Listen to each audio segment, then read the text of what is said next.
Lovely to have you also. Welcome to the Toronto Lymphatic Academy. This is our second workshop of the year.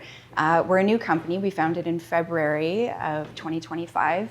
And in May, we hosted a workshop with Cicely Brighton, learning all about the lymphatic brush and how to activate the parasympathetic nervous system, using her patented tool to clear blockages in the lymphatic system, the fascial system, and start to move lymphatics on a deeper level. So we are continuing that theme into today's workshop with Elias. Our ethos at the Academy really is rooted in nervous system regulation in order for whichever modality you're using to actually translate.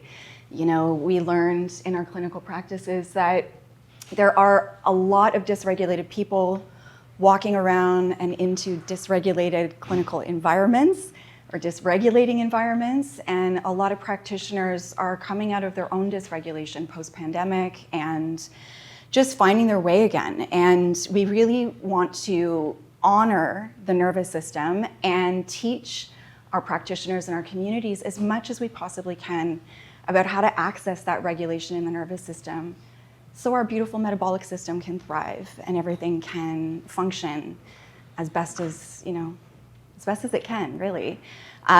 So today, hi, come on in. Sit anywhere you like, darling. Good to see you. So today, I put together, Thais and I, my partner here at the Academy, put together a short little presentation to tell you guys a bit about the Academy, what we're offering to our alumni this year, and then we're going to let Elias just take the stage and begin his presentation on how to regulate the brain using your own energy, which is just so magical. All right, so we're so happy that you can join us here with Elias. I wanted to share a little bit more about how we're teaching at the Academy to help bring some of Elias's teachings into our curriculum in 2026. So everything is about being nervous system informed. We have 4 core teachings at the Academy. The first one is how to map the body for lymphatics, learn watersheds, how to actually move lymphatics in the body safely for the face, neck, and full body. And then our level 2 is a clinical lymphatics program. Level 3 is post-op and fascia care, fascial health. And number 4 is our lymphatics and trauma-informed care. We have a bunch of other little programs that we're putting together, but for each of those curriculum courses that we teach, it is deeply rooted in nervous system regulation. So our practitioner pathway, we bridge clinical science, fascia, lymphatics, and nervous system regulation in order to really get that green light, that signaling from the nervous system. Hey, lymphatic system. Hey, lymphangens, all these little parts of the lymphatic system that starts to actually move all of the waste through the body and get all of that beautiful, fresh fluid that contains all of our nutrients and hormones and cell-regulating compounds into our tissue. That's always optimized when we're in our rest and digest state, in our parasympathetic state, right? So everything that Elias is teaching us today is not only going to help us offer that to our clients or to our communities, our families, depending on why you're here, but it's also going to help us to regulate our own nervous systems so that these processes can take effect in our bodies with green lights all the way. So we begin with level 1. As I mentioned, we teach about lymphatics, the circulatory system, basic information on the nervous system. And it is your entryway into the Academy. So if anybody were wanting to take any of the more advanced levels, level 1 is that portal to get in. So what we're going to experience from Elias today teaches us an introduction to how he will be teaching in that advanced level for us in 2026.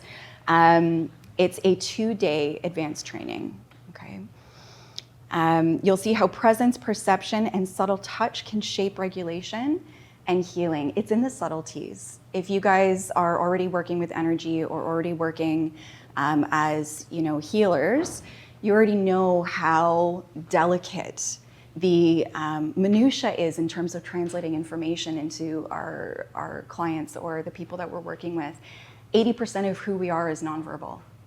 80% of how people receive us is nonverbal. What does that mean? How are we changing our charge? How are we changing our energy to facilitate more safety? And for it to be nonverbal, right? That is pretty powerful. So what we wanted to offer, many of you we don't know. We have a few of our alumni here today, but lots of fresh new faces, which is amazing. Welcome. If any of you are interested in a career in lymphatics and you're interested in working with us at the Toronto Lymphatic Academy, we're offering $500 off the admission price for level 1, which this is not a sales tactic. We literally never do this, ever. Our programs don't go on sale very often. And we're offering this available until midnight tomorrow. So if you wanted to think about it and consider how this might be a great addition into your career or a career change, or some people train with us to know how to do this to their aging parents or to people in their communities that might not be getting the healthcare that they need in their other clinical offices. There's a little flyer on the table for you guys with a QR code, so you can take that home. That QR code will lead you right to the page, and you can use the code on there for that $500 off. We only have one training left for 2025, which is November 14th and 15th. So if you are interested in working with us, that's our last training for 2025, and we start back again in January. So our intention is to help you see how healing begins with regulation, attunement, and safety. And we hope to welcome you later in November for our level 1 training. So thank you for being here. We'll let Elias take the stage. Thank you for your time and presence. We'll see you guys in a little bit. It's all you. You're welcome.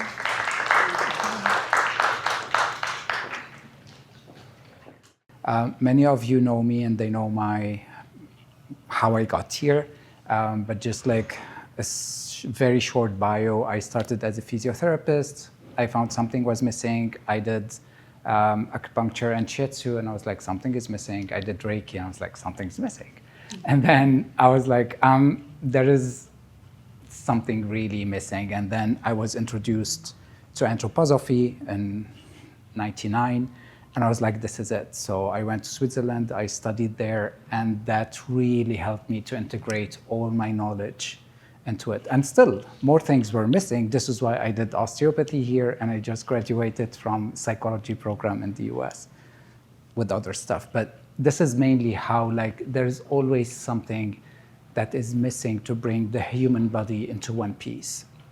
And mainly what we see is whenever we talk about the nervous system, we just talk about the nervous system and breath, and we forget about everything else. And mainly now, nervous system regulation, it means vagus nerve. But how are things coming together? What's happening? How can I tackle the vagus nerve if I'm by myself? I don't feel like breathing. I'm so tired of all this. I just need something concrete and straight to the point. And this, I will teach you how to do it by the end if you all stay here. So let's start with how anthroposophy or spiritual science looks at the human being. Because to me, that was really the culmination of integrating everything together. So if we look at the 4 elements that the medieval philosophers spoke about, from Paracelsus to Plato to all the other philosophers from the Greco-Roman era, what we see is the first element that we have is earth. Do you know anybody have an idea what's the second one? You can help me, it's okay. Earth, air, wind, and fire. Water and air, and fire. Okay, but now you will say, okay, so now we have this, how does that relate to us? Again, if we look at the earth itself, the earth has minerals,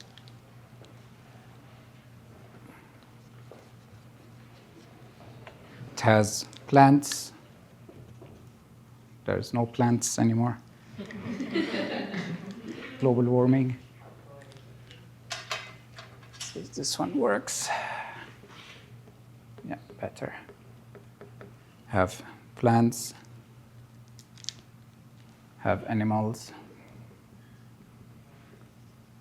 And humans.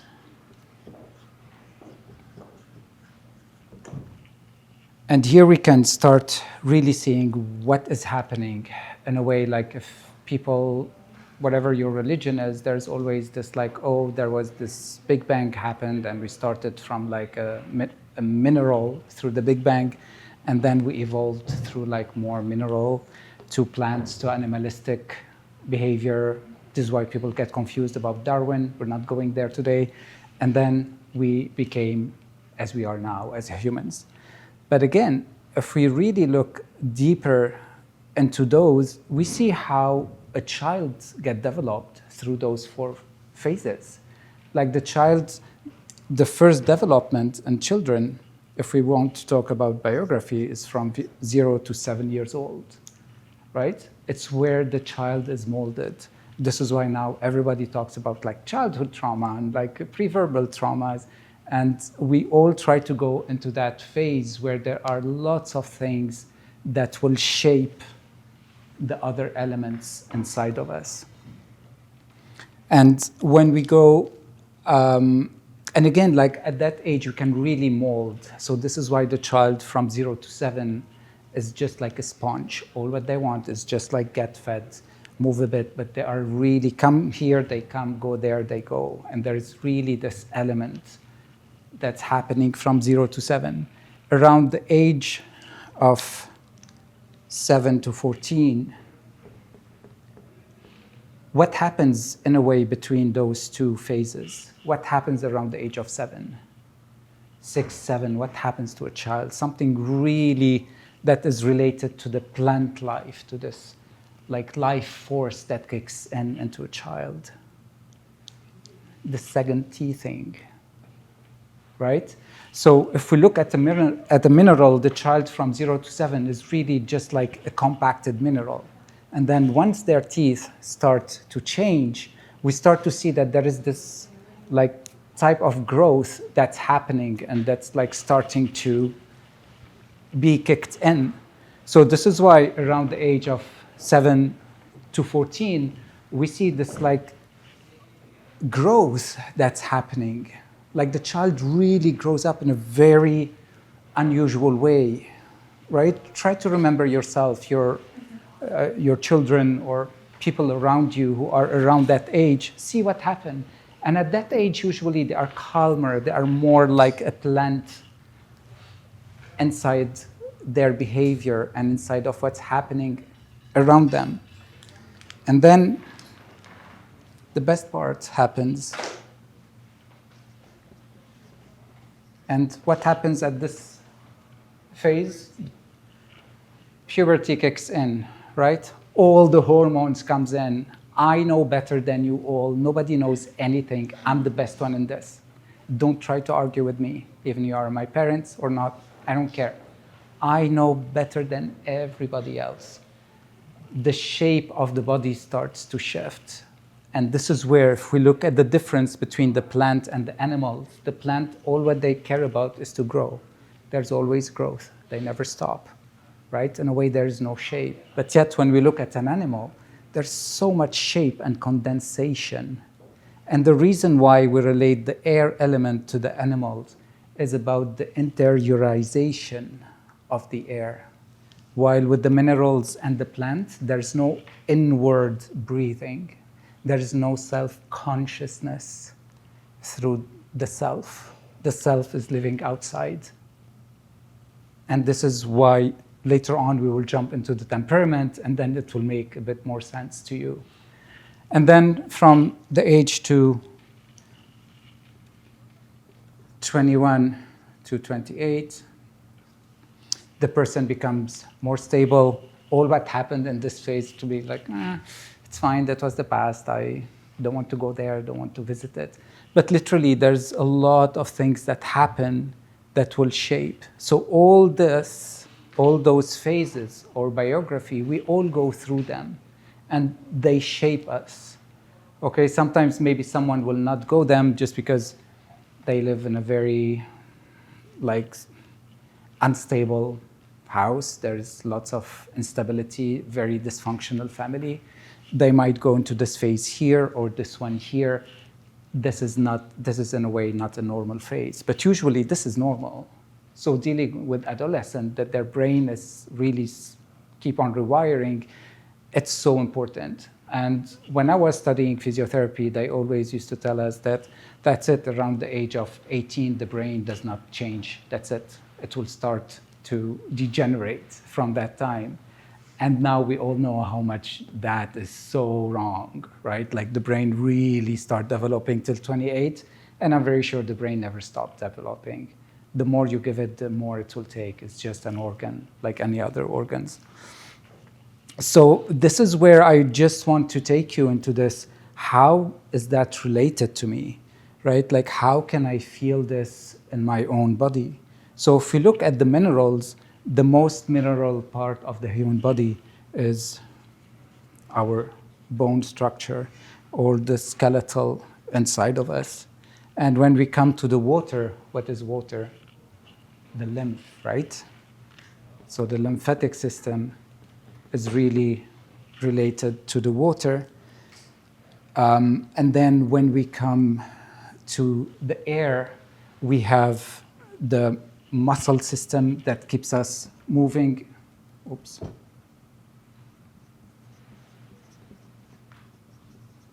And we have the joints, because if we look at the joints, they have so much shape.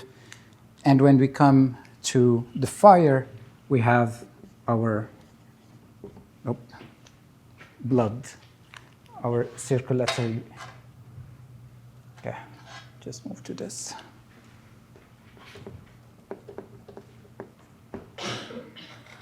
The cardiovascular system. So now we're really starting to see like a bit of a connection of how does those elements really connect to us. And then later on, if you heard about like people who studied acupuncture or are more into like the more Eastern philosophy, they all heard about something called prana or qi, right? So what is that qi? How the qi is really affecting me? So the qi is really related to the lymph water element, and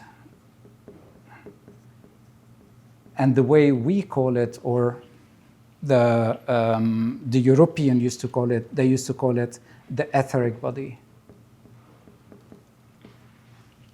And here we have the physical body. And here we have the astral body. And here we have the eye organization. And here is where we relate to one another and how we relate to ourselves as well.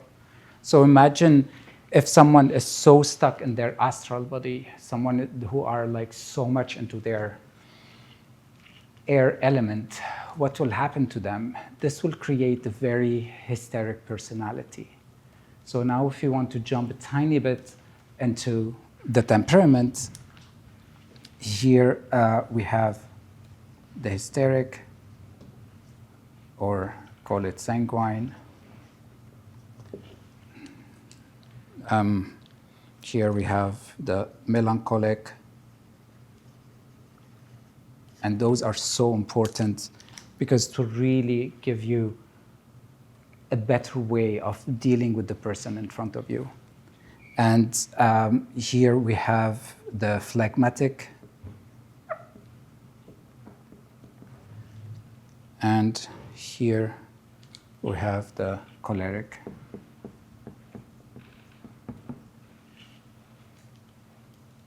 And just by looking at this, you start to see, do you know what the melancholic type is?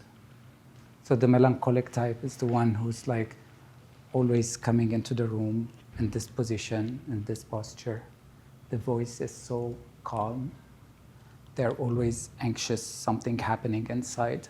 And the melancholic are mainly people who have lung problems, either asthma, their voice is barely coming out just because there's so much activity and anxiety that they cannot think properly.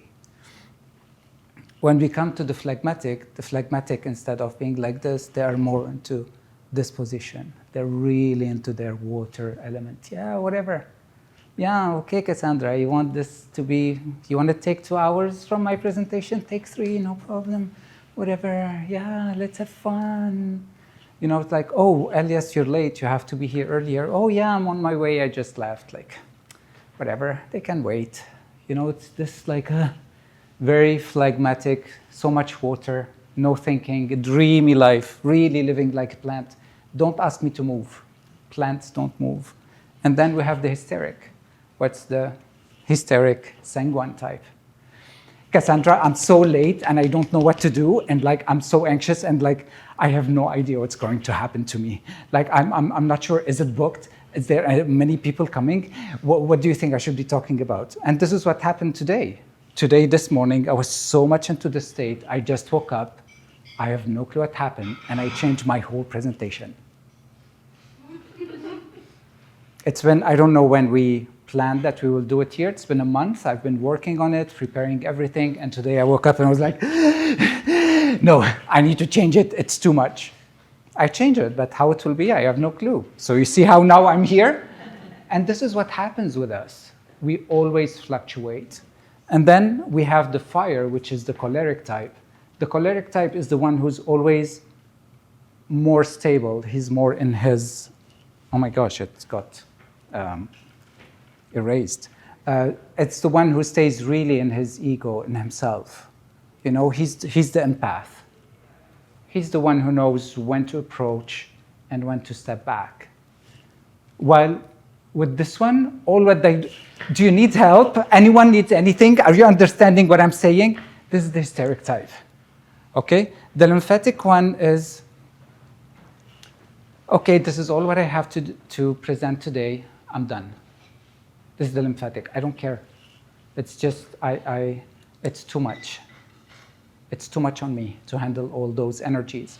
And we all go through the 4 phases throughout our day. We all have those 4 temperaments, but it really depends on our energy. And now, if we want to really take it into the next step, if we just look at the human body, or whatever you see this, and we just talk a tiny bit about the aura, or the energy field around us, right? So this is it. The first layer is the etheric.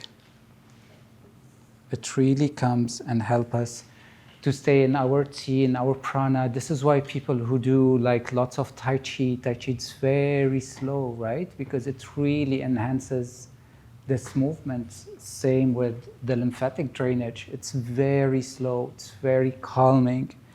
And then we have the astral body. It's the one that gives us all the attention, all the, like, okay, who's trying to make fun of me? Who's trying to nod the other one? Like, are they all aware? Is someone trying to fall asleep because I'm starting to get a bit boring? Or it's like, do they know all this? Or is it too new on them? And then we have the eye organization, which is, okay, let's put things together and let's try and ask them, how do you feel about it? So how do you feel about it? You good? You're following? Okay. So the reason why I want to introduce this, because this is one of the most important things that will allow us to connect to the other. Okay? When someone comes into a meeting, where someone comes into a room, therapy room, psychotherapy, massage therapy, even a meeting, like CEO or whatever, where is the person in front of me and where I should be meeting them? Okay, in many, many cases, sometimes my therapy chair is in a way 2 meters 6 feet away from the client at the office. But sometimes when the client come in and they are like so triggered, I just literally move to the other end of the room, just because they cannot handle anyone. And sometimes I don't talk for the whole time. And sometimes I just sit on the floor. I don't stay on the chair just because of how the other is coming in, how much trauma there is, how much am I triggering them just by being there and not saying a word. So we have to really see about the interaction between my energy and their energy. Okay, and this is why some people say, oh, he's the best, and others say, oh, I don't know, he was okay. And that's fine, because it's really all about this energy.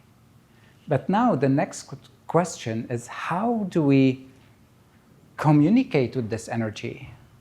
What are the 3 ways that we can connect with energy? What are the 3 basics of magnetism? Everybody knows? It's through the eyes, through the mouth, and through the touch. That's the only way humans can connect on a very deep energetic level.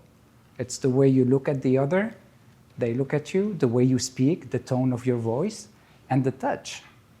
So today we will just be talking about the touch. But I just wanted you to really be more aware about what is happening. And you can see how this energy that is outside of me is also inside of me. So when you wake up in the morning, you're driving to your work and someone honks and you start swearing at them and giving them all kinds of fingers, it means you did not sleep well. So this body is so weak, but yet the astral is taking over. And this is why you're reacting with those reactions. While someone next to you who had a very good night's sleep, their etheric body is so expanded, they don't care. A honk won't affect them because the astral did not kick them. And guess where we're going with this? When we don't take care of our prana, of our sleep patterns, which is a dream life, what will happen is the astral body will start to change its shape. And once the astral body hits an area in the body, what will happen? Ouch. I have no clue. I did nothing. I was just resting and my shoulder seized. This is how pain starts.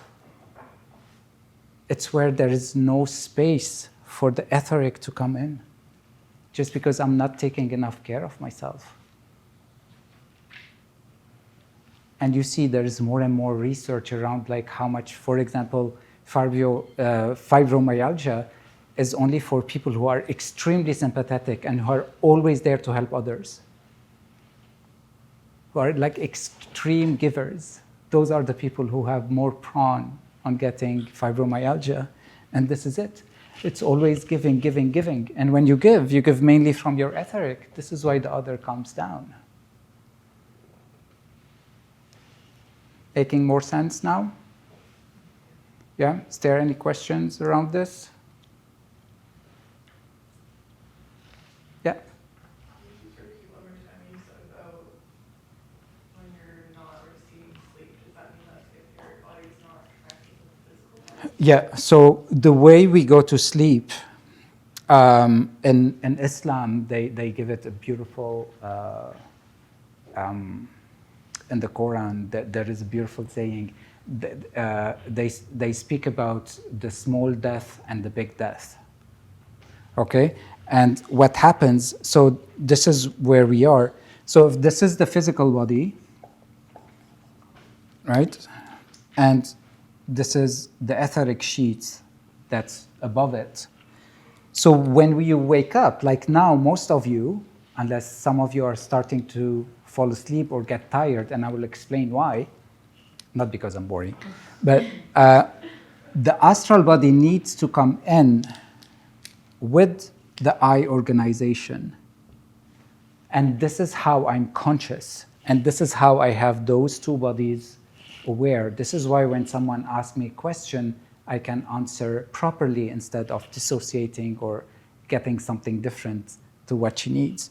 So once they are in, what they do, they will eat this prana. They will eat this etheric life force that's always inside of us. This is why people get dried up. This is why we get dehydration. It's not only from lack of water, it's also from lack of the flow of the energy around us. And later on, we will see how that is implemented into the fascia inside of us. Okay, so it's all interconnected. So I just dissociated. So let's go back to you. So once we go to sleep, what happens is the astral body gets out. This is why we see dreams, because the astral body goes where it belongs, to the stars. Astral comes from stars. It comes from the wisdom of the stars with the eye organization. And many of you, like whenever you're sleeping, like you fall asleep and then you go like, oh my gosh, I'm falling. The falling is when the astral and the ego, instead of coming very properly inside of you, they come a tiny bit outside of your body, and then you feel the shake. And this is really what happens, and this is why we wake up and we feel refreshed, or we wake up and we feel tired, because the etheric did not have enough space to regenerate at night. And since we spoke that this one, the melancholic, is related to the lungs, the phlegmatic is related to which organ? Everybody knows? Liver. The air is related to the kidneys. And the fire is related to the heart. What happens in the liver at night? Anybody knows?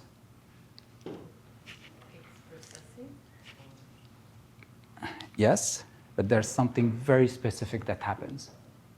So in Switzerland, and the anthroposophical group, they have those very beautiful, weird ideas. So they were trying to decipher the Greek mythology, and they came across Prometheus. So you know who Prometheus is? So Prometheus is the son of Zeus. He tried to bring the light to humanity. And Zeus was so angry at him, so he crucified him on the top of the mountains. And while doing so, every single day, the eagles will come, consciousness, will come and they will eat his liver. And then the next day, the eagles will come back and eat his liver.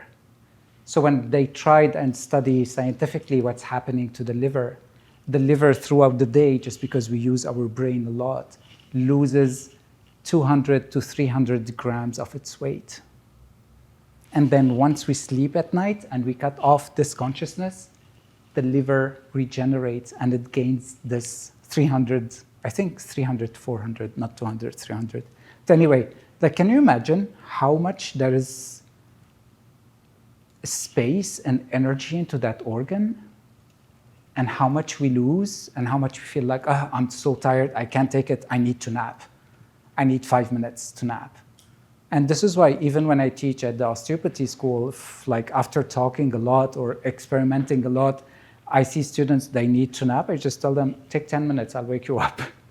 Because it does not make sense for them to stay awake, because there is no more force to support this. So imagine in another way, the liver, it's in a way the biggest organ, right? It has no shape. It's just in the middle and just like, well, whatever. And then you have the kidneys who are in the back. They have their own chamber. Nobody talks to me. Can you imagine this connection? How much and literally we call them frenemies in anthroposophy, because they are best friends, but they hate each other. So this is what happens between those two. This is why when someone, even in functional medicine, they come for me for a bit of advice around supplements, and let's say they have a liver problem, I always treat the adrenals, and vice versa. I don't focus on that organ, because they always work together. One is in the front trying to face the world, the other one's like, leave me alone. So can you imagine this push and pull that's happening? So it's so important to know, where am I in this? Where is the person in front of me? Even as a colleague, not as a therapist. Okay? But this will be for level 2. We'll be doing another one around the organs. So anyway, this is where I want you to just like be with me on this journey of how things are. Whatever is outside is also inside. So we are always taking in and out this energy. You come into the room and you go like, ugh, I don't feel good, something is off. What the heck? No one spoke to you. This is what's happening. You're taking in the ether of that room, and it did not work with your own energy. You don't have the space to digest that energy, while all your friends are happy in that room. And then start blaming yourself that you are weird. Well, stay there. Okay, it's so important to know how energy works and what the aura is. And some of you had any idea about the Kirlian effect, like those photographs that they show the colors of the aura around you? Usually there are, in a way, always 3 layers around that Kirlian effect. You can look it up later. And literally, it's those 3 layers interweaving around the physical body. So imagine if that is what is around us is also happening inside of us. It can shape how I move, how I stand, how I present myself, or how I retreat myself from the world, or how I just like be an aggressive a-hole, right? And just remember, all of us, we go through all of this throughout the day, unless we are stuck in one. So just wanted to give you a bit of an introduction around this. Of course, in level 1, we'll go so much deeper. We'll go into a bit of digestion and how they work inside the body. Like, it's much more complicated, but just a teaser. Yes? So what organ is related to fire? The heart. Yeah. Can't you read it? Okay. So let's just try and see how. Now we're moving into something totally different, which is more scientific. But I just wanted to bring in this piece about how really our spirituality works outside and inside of us. Does it make sense to you? Are you trying to connect more to it through what happened with you, or what is happening now with you? Okay, so it's very important to have this kind of idea, like where the person is. Some people are still stuck at 14. They always have this defensiveness because they couldn't get out of it. And I know so many people who are still stuck between 7 to 14. You know, like they still like, oh yeah, life is good, like yeah. And we were talking about money before and stuff, and it's so important because here they have no idea what it is. Here, all what they want to do is spend. So there's lots of interaction with that, yeah. If somebody's stuck predominantly in one state, let's say the plant state, between Yeah. 7 and 14. 14, yeah. How do they develop? Can they further develop themselves out of that once Yeah. they're an adult? Yeah, because again, you have to see what happened around that age. How's the liver functioning? So we always visit the liver. It's not only we do psychotherapy. And as you mentioned, like you mentioned something really beautiful, is that if the nervous system is not relaxed, whatever you do, it will not work. You know, like in psychotherapy, in the triphasic model, we start with stabilization, and then we jump into processing, and then we jump into integration. And I know many therapists, because I see so many of them, that like they go straight into processing without stabilization. Literally. So you will see lots of fall down with the person. Same with osteopathy. If the person is not totally regulated, you know, the regulation is when you bring the I inside of them. And this is why the vagus nerve, and this, again, we'll talk about it more. And we all know the 5 senses, but in anthroposophy, we have 12 senses. And one of them is the sense of self, or the interoception. actually there are two different, the sense of self, like how do I feel inside? And this one is related to the vagus nerve, because we have 12 cranial nerves and we have 12 senses. So in anthroposophy, they put everyone related to the other. Yeah. So are you saying, to further that, like once the owl has co-consciousness and they can find the I Yeah. outside of the story, that's where the reconnection can happen? Once we bring the I inside, Yeah. right? Because Consciousness, once they, because I'm thinking splitting, right? it's totally a split, but we cannot call it a split yet because there is no identification of the I yet. The split happens when there is an identification of the I and then the I got split. Okay? To me, those people that I'm talking about who are stuck in white phase, they are not dissociated. Dissociation is when you know different ideas and you say, I'm not going there or I'm not going there. But with them, they were here, they came here, and they stayed here. So there's no identification of air. I tell so many of my clients, how is it for you to feel angry? Oh, no. Like, there's no way I would go there.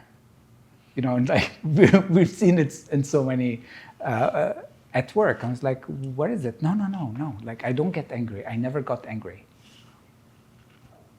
They are so much into this element. Why to get angry? I have so much water. But again, sometimes it's a coping mechanism. It's not their true self. Because the true self is when you go through all of them and you go like, okay, now it's time to get angry. Or like, now it's time to just like, take it back. Yeah? Can you go through all of them and then later in life become stuck in one of them after something happens? Yeah, because again, through the biography starts from 0, it goes down to 33, which is the age of the Christ. And when I say Christ, I don't mean Christ as religion, I mean Christ as the consciousness of the Christ. And then from 33, it goes back up to 63. So what happens is like 0 to 7 is connected to the age of 54 to 63 or something, 56 to 63. So you see, like they mirror each other. When we were in Switzerland, I was just like they were just like teaching us about this, and I was like, oh, like that's so fascinating. So I wanted to go to my childhood just to see like what did I miss.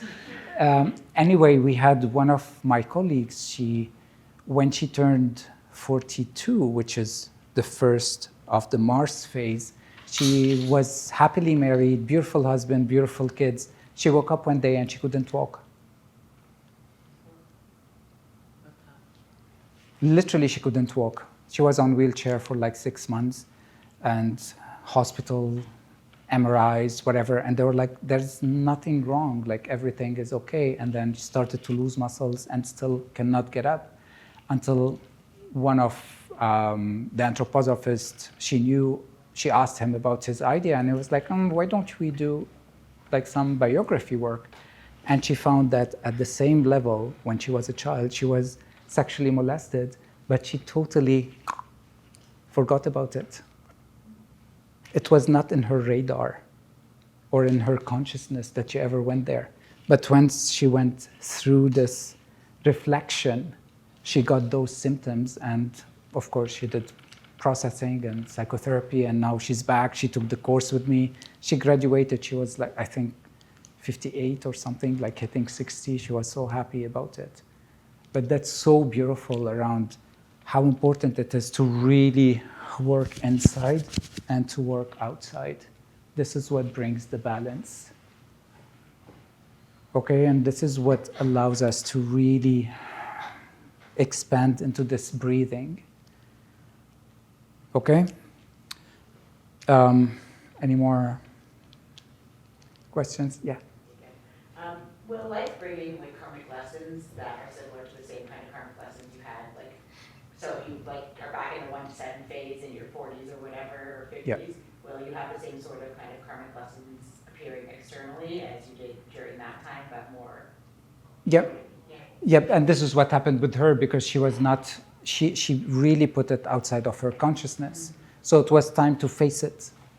And this is what in spirituality, when they say that Archangel Michael fought the dragon without the mask on, it was really around facing it. Like seeing what it is and how can I metamorph it. Okay? And this is what happens through all those phases. We are metamorphing ourselves. So once you are stuck somewhere, there is not enough growth happening on those levels. Okay? Anything else? Okay. Before we jump into this, let's do a bit of small exercise. How is that? Okay? So I just want you to sit back and take a deep breath and just allow your back to be rested.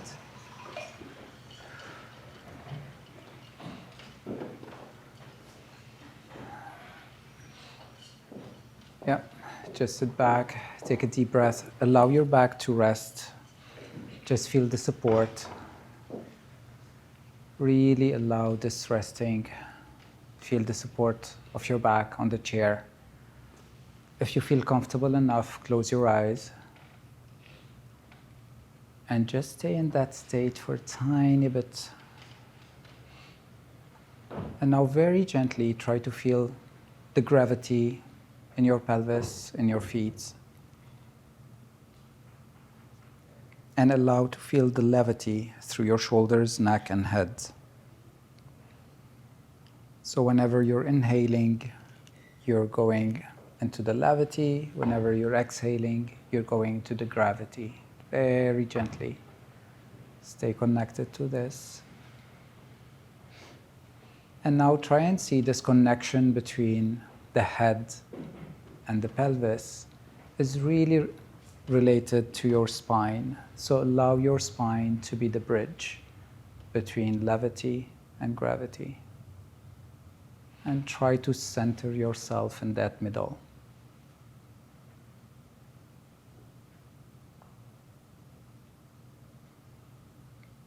And now again, with your eyes closed, try to feel the person sitting on your right side. Just energetically as we were talking. Like, can you feel vibrations? Do you feel something? Is it calm, dormant, hyper, buzzing just because your brain is working too much now?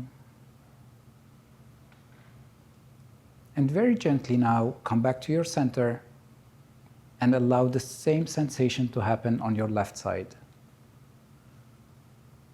What's the difference? Which side is colder, warmer? To which side, if you want to let go of your spine, to which side you feel like, I want to lean here, or I want to lean to the other way. Like, just allow yourself, allow your energy to feel it without judgment or prejudice. Because again, it's about the connection, how those two energies are playing together.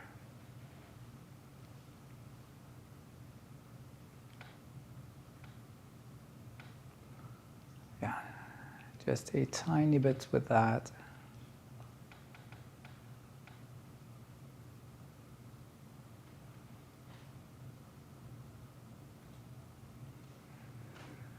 And now one last time, just bring back yourself into the center, feel your spine, feel the connection between your head and your pelvis. And whenever you're ready, you can just open your eyes and come back to the room. Did you feel it a bit? Yeah? Was it obvious of how much, like, sometimes we don't know the person and you go like, oh my gosh, I want them to be my best friends, right? Or you meet someone and you go like, oh, nope. I don't know how my friend is friends with them. Because it's not about the mental, emotional, it's really about how those energies are interacting. And because those energies are the connections we have here, right? Because again, if you want to go a tiny bit deeper, what we can talk about is like sometimes you feel you are so close to someone from from like thinking, feeling, and willing, right? So the willing comes from here, the will comes from the dream life, comes from a dreaming about doing something, and the thinking, it comes from the air.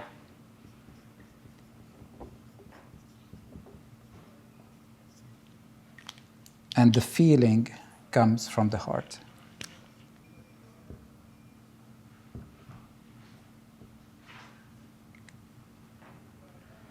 You know, this is why now Descartes' je pense donc je suis, I think therefore I am, is a bit outdated because it's not about thinking. Animals think, it's I feel, therefore I am. It's really starting to shift. That we have more materialistic thinking now, so they're going back to it like, no, I think, therefore I am. It's not because I feel, therefore I am. So this is why this whole connection, and this is why you feel you have this like merging with someone or this soulmateness, like, oh, he's my soulmate. Soulmate on which level? Is it the thinking, the feeling, or the willing? Oh, I love X person because when we travel, we do everything together. Oh, have you tried doing business with them? Oh, no. We think differently. Right? Same with marriage, same with like everything. So this is why it really depends of how is this person serving me, on which level. And soulmateness can be divided into those 3 levels. And the best one is when you have the 3 of them. So anyway, back to reality. It's come to the physical world and to the brain. So we'll talk a bit about the 3 brains and how they function. So the first one is the reptilian brain. Okay, so the reptilian brain is the oldest one, right? And if we look here, the oldest element was water. It's really reptilian. It's really like sleepy. If you look at a reptilian like a crocodile, even though it's aggressive, all what they do is just like sit there doing nothing. And they live so much, same as the plants, right? So try to have this analogy that will help you later on with clients or even in your business work. It will help you to know with whom am I dealing? What kind of energy am I facing? So it's the oldest of the 3. It controls the body's vital function, such as heart rate, breathing, body temperature, and balance. The reptilian brain, it includes the main structure found in the reptile brain, which is the brainstem and the cerebellum. Cerebellum, we need it a lot for our functional movement. And the brainstem is also like related about the connection between the brain and the body. It's reliable, but it tends to be somewhat rigid and compulsive. The way we look at it, it's like through survival. You know, if you take a lizard, you cut its tail, it will grow its tail. Same with the humans. You hit them with the trauma. They survived the first trauma. You hit them with another one. They survived the other one. So this is one of parts of the brain, even though it's very archaic, but it really helps us to stay in this survival mechanism. It could be related to freeze, fight or fright, and the trauma imprint could be like birth, neglect, or medical shock. Because really it can be more related into this like pre-verbal trauma that happens. And people who work with trauma, they know how much that can affect the growth and the temperament and the brain of their client. The other one is the limbic brain. It emerged in the first mammals. So you see how this one is really related to the animals, to the air, because when you look at it, it records memories. You hurt me one day. And you go like, what? Yeah, Cassandra, you hurt me one day. You told me this word like 5 years ago. And you go like, I have no clue. Like, I thought we were okay, right? So this is this compulsive aggressivity that's related to it. Cassandra, I'm sorry, but I'm using you as my punching bags now. Okay, so it can record memories and behavior. You know, like the hippocampus is where the memory got stored according to science. But according to Rudolf Steiner, and which is, I think as well, is the memory is really stored in the guts. The brain, anyway, the brain, oh my gosh, I'm really stepping into the third level now. The brain is only a mirror. It just mirrors the psyche into the body.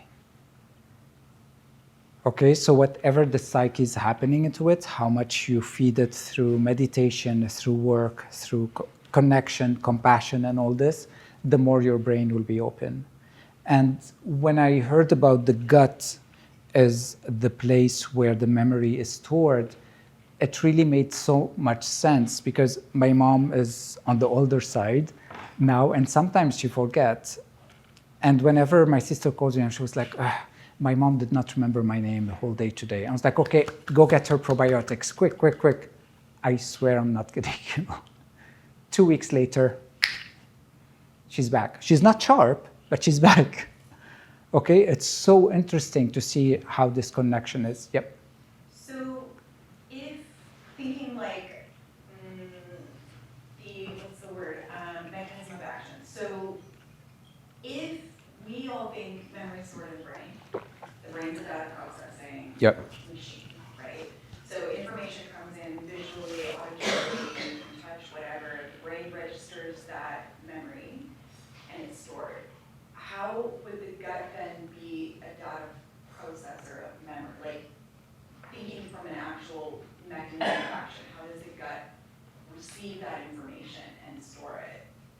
Would it come through the brain first, or is it just through the energies that are coming out of the body? The next phase of this one is where I talk about the fascia, okay? And this is where the fascia stores most of our memory. And if we look at the shape of the gut, like the thin layers of the gut, of the outer layer, it's very similar to a fascia. You know, it has no muscle, it's very specific. And it's really another layer of fascia that's connected there.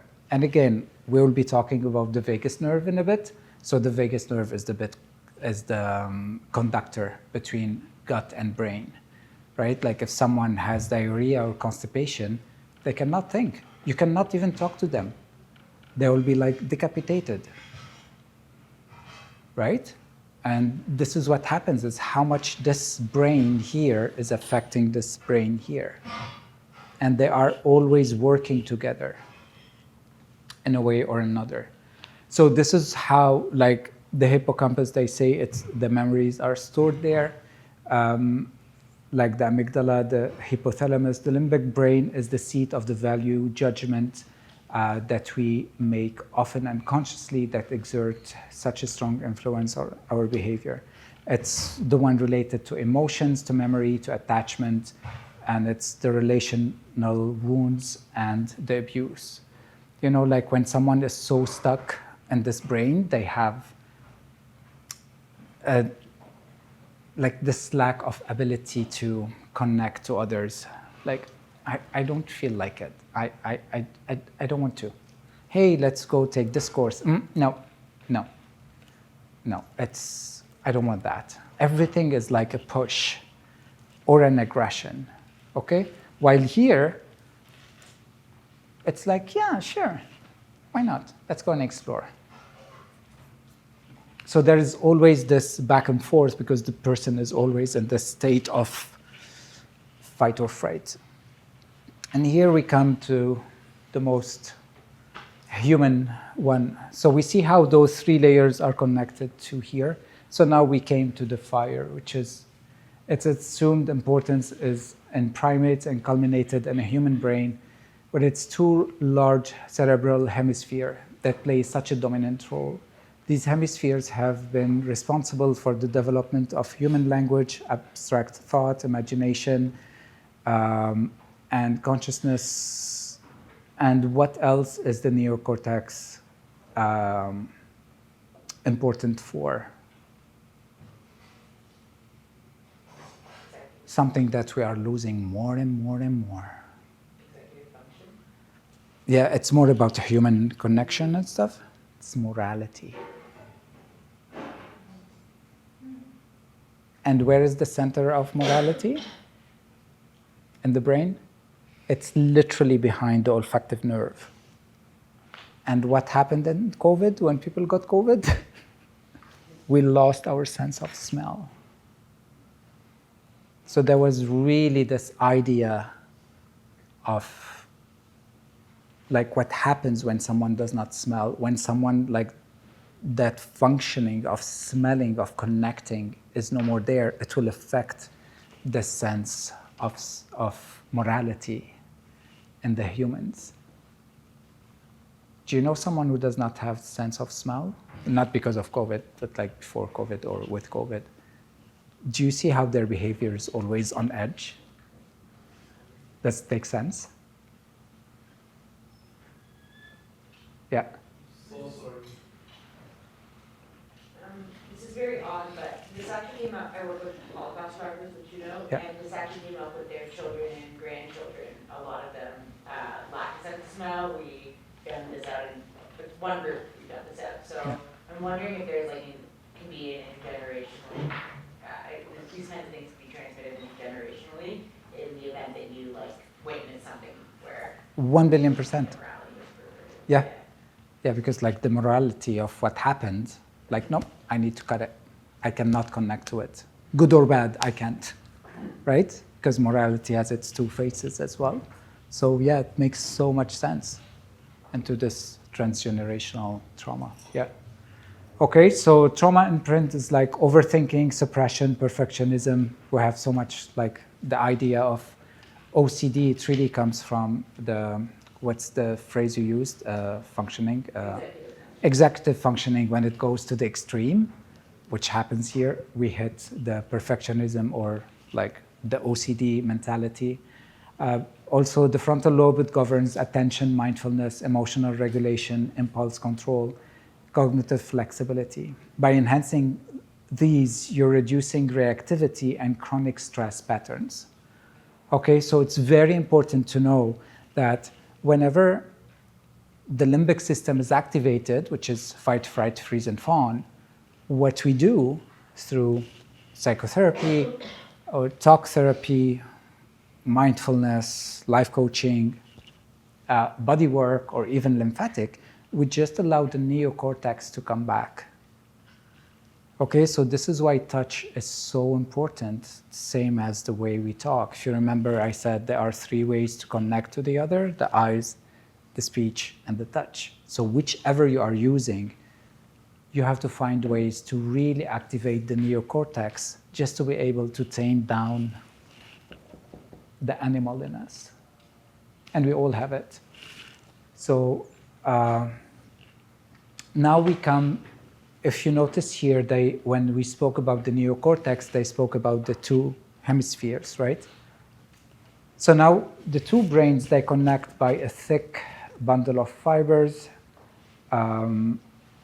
We call it the corpus callosum, and it's so important in therapy.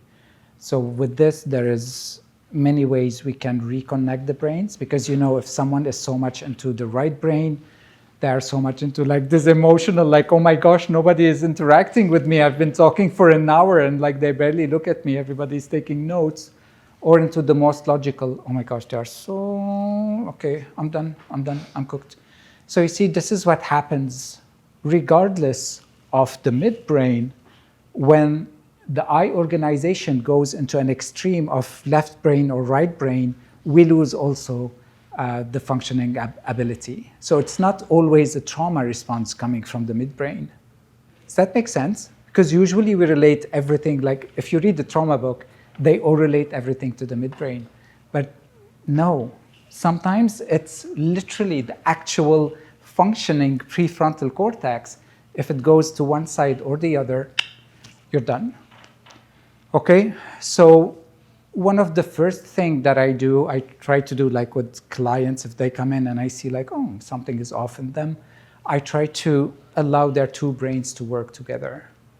Okay, and with that, I'm just trying to find someone who's totally disconnected, just to bring them. Um, Me? yes. Is that okay? Yeah, I hope. Yeah, would you please come? I hope I'm right. We'll see. You are. Am I? Okay.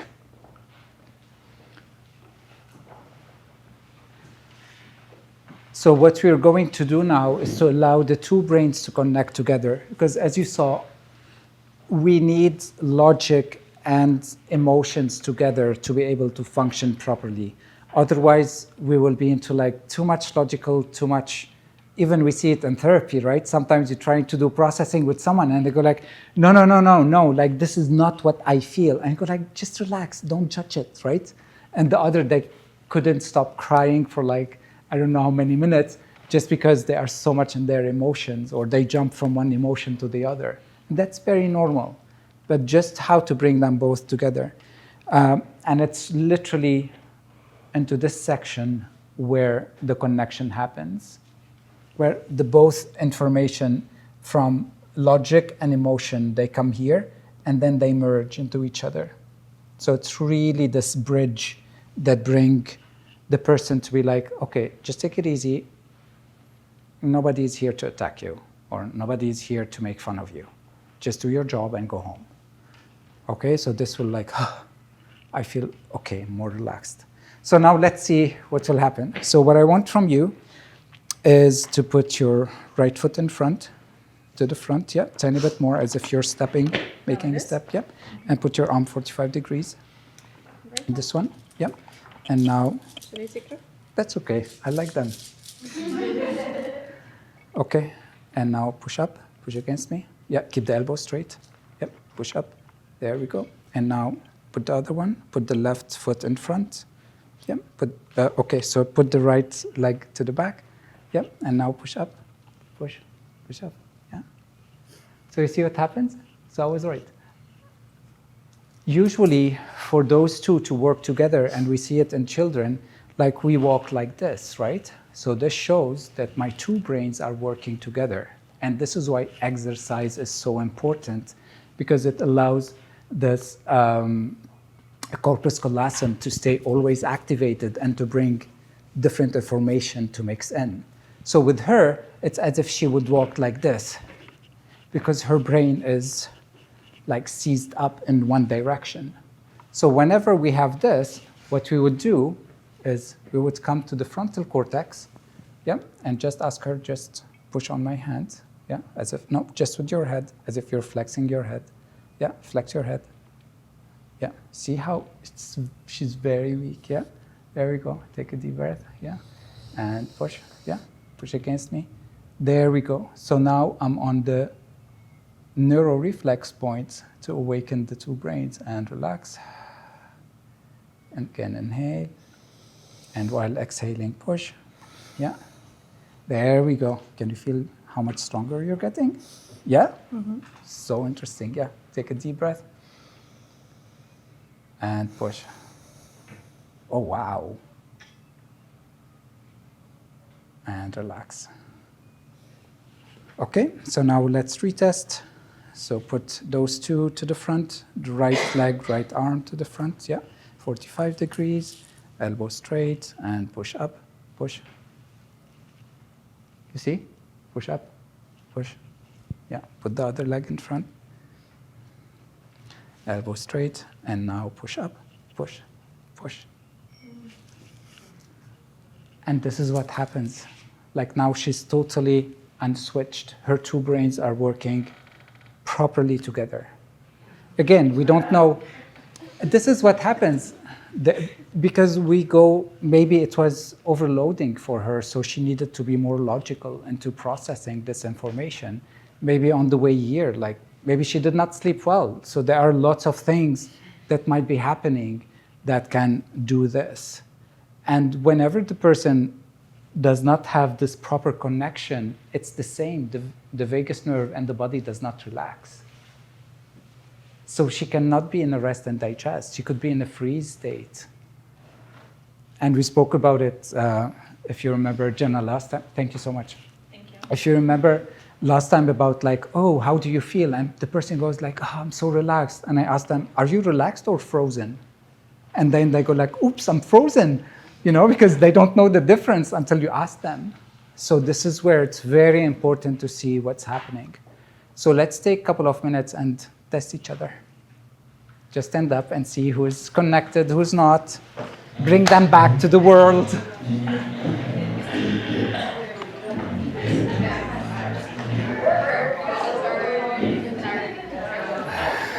So that you won't cheat. Yeah. That's good because I'm getting their audio. And now see. Yeah, and just stop. It's like 3-5 seconds, and then do the other side, and then no. Yeah, same. Elbow straight, and see which one is stronger. Oh, you did. Okay. Is there a way to be able to do this for yourself and check for yourself? Yeah. Oh, to check for yourself, you have to know like how am I too logical or am I too emotional, right? But again, either way, if you massage here or just press and do this exercise, you will see it. And usually, like most of the time, we have tension in this area, just above the eyes. Like, okay, if you follow from the line of your forehead, try to come a tiny bit down, you go into a bit of a depression. It's in this depression where, yeah, there we go. Yeah, beautiful. So this is where the prefrontal cortex is. So when you push on it, there we go. Yeah. Yep. She was pushing on to me. I felt so much come through the back of my cervical. So wondering if there's anything that connects to the back of the neck. It could be also connected, but this is why I told you try to do it with the breath and try to only move your head. Okay, because when I started with the lady over there, she was trying to push with her whole body, right? But again, it's just flexion of the head. I'm allowing this connection to happen. Yep. So for practical incorporation into Yep. clinic, so let's say somebody comes in for a massage, they're late, they've had a rough day, they're discombobulated. I'm recognizing you're maybe have a low tolerance. Are you okay if we do a little physical exercise first to take in your body, and then go? It's a test. You're testing them, and you're treating them at the same time. Yeah. In like less than a minute, you're giving them a test to see if they are like switched, and then you're unswitching. You're just allowing the two brains to work together, and they will feel like, oh, I feel I'm more present now, right? How do you feel, those who were stronger here and then became stronger on the other side? Yeah. So you see, like there is this difference of like, oh, something shifted. I'm more present. How long does it last, this studies? Well, it depends on how much stress you have, where you're going, how many meetings you have, right? So how's your daily life usually? Are you a stressful person? But the more you do it, the more you allow the two brains to work together and tame down the midbrain. That's always into fight or fright or freeze. Yeah. Okay, so you said that the vagus nerve can't relax unless the two brains are connected, correct? Well, this is a bidirectional way. So I said, since I'm talking about the brain, let me do this first. Okay, sometimes I don't do this. I just jump into the vagus nerve reset.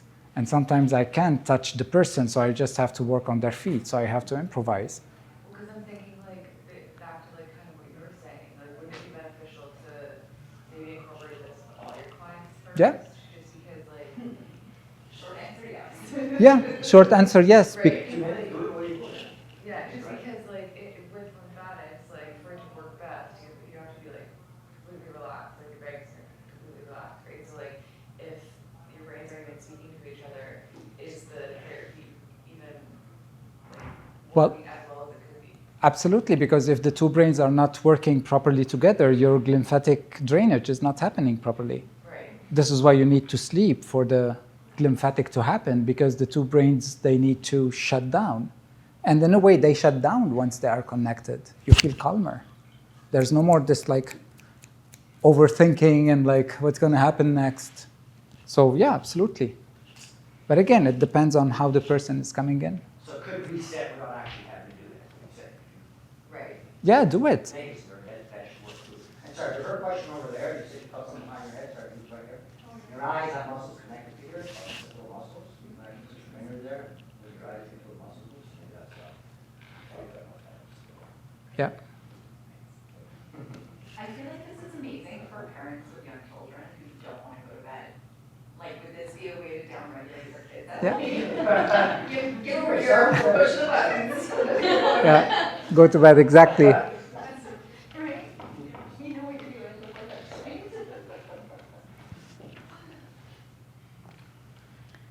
bedtime. Yeah, really, really an amazing work. He did amazing work. And the problem is like all the anatomy that we studied is related to a Vesuvius, which dated since 1543. And since then, nothing changed. So since 1543, all what the anatomists do and like doctors, they just cut the body, they remove the fascia, and they throw it. So the first person who spoke about the idea of fascia is Jaap van der Waal, and he's one of my favorite people. So I went to his seminar like before COVID. He came to the States, and Jaap, he used to tell them like there is something so important in this, like let's talk about it. And everybody ridiculed him. Nobody gave him any attention until someone famous spoke once about the fascia, and fashionista or influencer, whatever, spoke about it, and like now, hey, fascia, everybody talks about it. But still, in the medical system, the fascia is still very like, no, like this is not, because again, the medical system, the biceps only does flexion and extension, while if you look at it from a more functional fascia perspective, it can really allow different parts of the body to extend, and like even the fascia goes to the finger.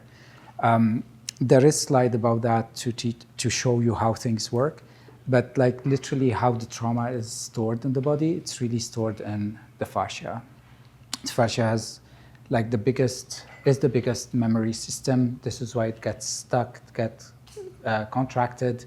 People who go or don't go, you see people who go to the gym every day, they feel so good, everything is fine. And you see some others who are very like conscious and cautious about their movement and what they do, but everything they do, there's a trauma, there's a physical trauma. My neck hurt, I hurt my shoulder, I hurt my hip, right? So there's always this kind of trauma that is released because the fascia is holding all the trauma and we're not allowing it to release. One other very important thing, I think she discovered it. Her name is Carla Stucco. She's Italian. She's like an amazing person who works so much with the fascia and discovers lots of stuff. She's the one who spoke. She discovered that the fascia has their own cells, the fascia blast, and how the fascia can regenerate itself or just say, stop, I don't want you to regenerate anymore, and then it blocks the whole system. Like amazing stuff. Another person, his name is Robert Kleip. He works with the emotion of the fascia. So he took a piece of fascia separate from the human body, and he gave it emotion through vibration or words, and the fascia reacted accordingly. Like, unbelievable. Like the work that those people are doing, and then you come here and then tell someone about the fascia, and you're like, again, the fascia has 6 to 8 more times nerves than the muscles. So everything, all the pain you're feeling, you feel it in the muscle, but it's really in the fascia. One last thing about the fascia is everywhere in the body. So imagine it as our internal skin. So if you see like the fibers of the muscles, even when you go into the myosin inside, each fiber, let's say this is a muscle, each fiber of the muscle is enveloped by fascia. Okay, the pericarditis is the fascia around the heart. And we know how much we're hearing that word nowadays, right? So it's really around that fascia. The meninges around the brain, those are fascia as well. Okay, the tendons are fascia, they are agglomerated fascia, while the muscles are more stretched fascia. All our organs are fascia. But anyway, I just wanted to share this just for you to know how much we are really one. Really, all what we spoke about come as one. And the consciousness of the fascia is really in this realm. It's so connected to our spiritual aspect. You see some people who go and do meditation or like, oh, I'm having a stomach pain, but I prayed on it or I meditated and I feel better. And you go like, yeah, whatever. Because literally they brought this spiritual element and the fascia released. And this is what happens when we go into that state. And this is what happens on the table. We're allowing this fascia to listen to it and you take it deeper. Okay? So the healing is really around the safety and the listening. And now let's see Dr. Gimberto, what he has to say. Did you, that clip that you just showed, it's not for public, like, did you say nobody should record? I had to ask Dr. Gimberto because he has the right, so I can't. Just because there was some recording happening, is it okay that people recorded that? I mean, that is okay, right? It's fine, but like I literally had to ask him for approval because I've heard like when I was in the States that some people are showing this one without asking him, and he was just like going after them because it's his own property. Yeah, for sure. Yeah, and yeah, like it was even on Facebook and they removed it, and then they put it on Facebook into a different group and they removed it. Yeah, so this is where it's, I needed his approval and yeah.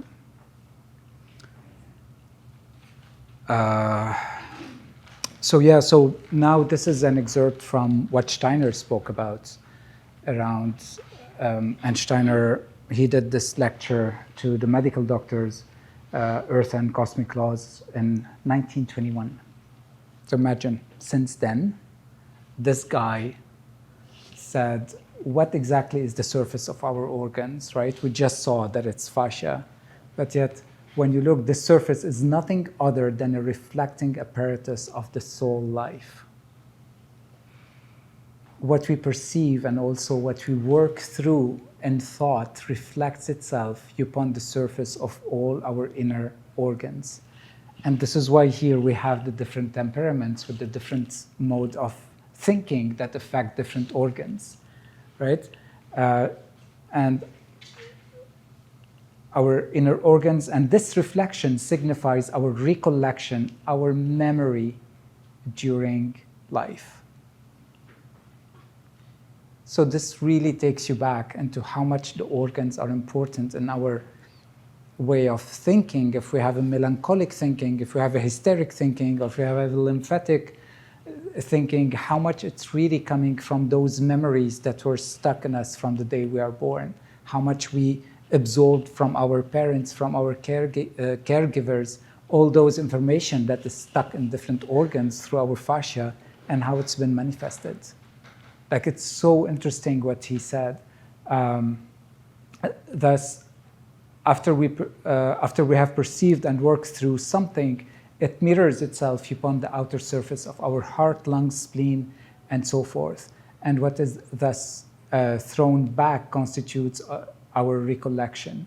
And this is why, like, working either somatically to release a trauma, to release any kind of even physical trauma, not only psychological, and going like doing psychotherapy, working on your inner child work, it all releases those memories. And this is why, I don't know if any of you have done any kind of processing psychologically, like, oh, my stomach is tightening up. Seriously? Nobody's touching you. There's nothing there. But like, oh, I can't take it, right? Like, we see it and like people start to cry or like, please, we need to take a break. The stomach pain is so intense. And this is what is literally happening in the session. Yeah. So I'm wondering about like energetic inputs that are passed on transgenerationally. So in the transgenerational literature, there's occasional case reports of people being able to feel like a gunshot wound, for example, in their shoulder, and they have no idea why, and then they found out that they didn't even know that their grandparent was in Auschwitz. They found out that their grandparent was shot running away from Auschwitz. And so I'm wondering if something could be imprinted in the fascia and then passed down epigenetically. Absolutely, because again, through the DNA, what they have discovered is like a trauma skips a generation, right? So if the grandmother had any kind of abuse, her daughter will be normal, but the grandchildren, they will show the signs of abuse of what the grandmother went through, either physical, psychological, or emotional. And it always skips a generation through the DNA formation. And whenever the DNA are formed and starting to form the embryo, the first thing they form is the fascia, right? Like the 3 layers of, I forgot the names of them. What are the 3 layers of, like how the embryo is formed? The meso, there's meso, endomeso, yeah. So those will start to form through the, thank you for being here. So those are the basics of how those DNAs, they got together and they start forming, and then the cellule souche, the stem cells will start to form and goes and differentiate into different organs, blah, blah, blah. But absolutely, yes. I have a follow-up question. Can there be a genetic imprint that's not expressed, like when the fetus is formed, but is expressed later in life? Because some of the research also points to the fact that you can be fine, and then epigenetically, for example, something can trigger like a very reactive HPA axis. And so I'm wondering. What I spoke about, the biography work, right? So it depends on the time where it should be present and where you need the time karmically or not to work through it, then it will be manifested. So there's a lot of really deep spiritual stuff, like through karma, reincarnation, all this stuff, which we're not touching today. Otherwise, we'll stay here till tomorrow. But like really from a very scientific, spiritual, basic science, yeah, it does happen. Someone else had his hand up. We're good? Sorry, what does rein back mean? Where Rein back, like the last sentence talks about in this rein back. human being take part in the... Rein back, what does that mean? Rein. Oh, rein back, and that appears. It's when you reflect back. The rein back is the reflecting back. Steiner, Okay. yeah. Steiner spoke in German, and most of his lecture, they were in either German or Austrian, and they were translated. Okay, so the translation is always... And already it's very hard to understand, like I get it. Yeah. So we really can describe in detail very well how the individual organs of the human being take part in their raying back that appears as memory. It's in the formation of the organ, right? Like people who have liver cirrhosis or like fatty liver and they eat healthy, they don't drink alcohol and stuff. You can really tell like, hey, what was happening through this phase of growth from 7 to 14. This is the raying back, is when you try, it's what you are trying to do today, right? We're bringing all those elements for you to explain what is a human being. We only either hear about fascia or spiritual, but it's very rare to bring things always together and to put them into action. So, is that okay? Yeah, but this is the rein back. It's like trying to find all the aspects of it. Yep, so this is the muscle you were talking about before. Yeah, so those muscles, they are very important.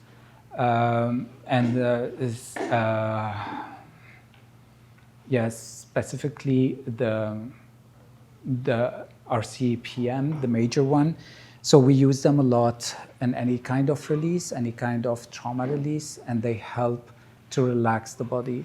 At the same time, like underneath here, we are working on the occiput. At the same time, we have the cerebellum, and we have beautiful junctions that like the connection between the brain and the body.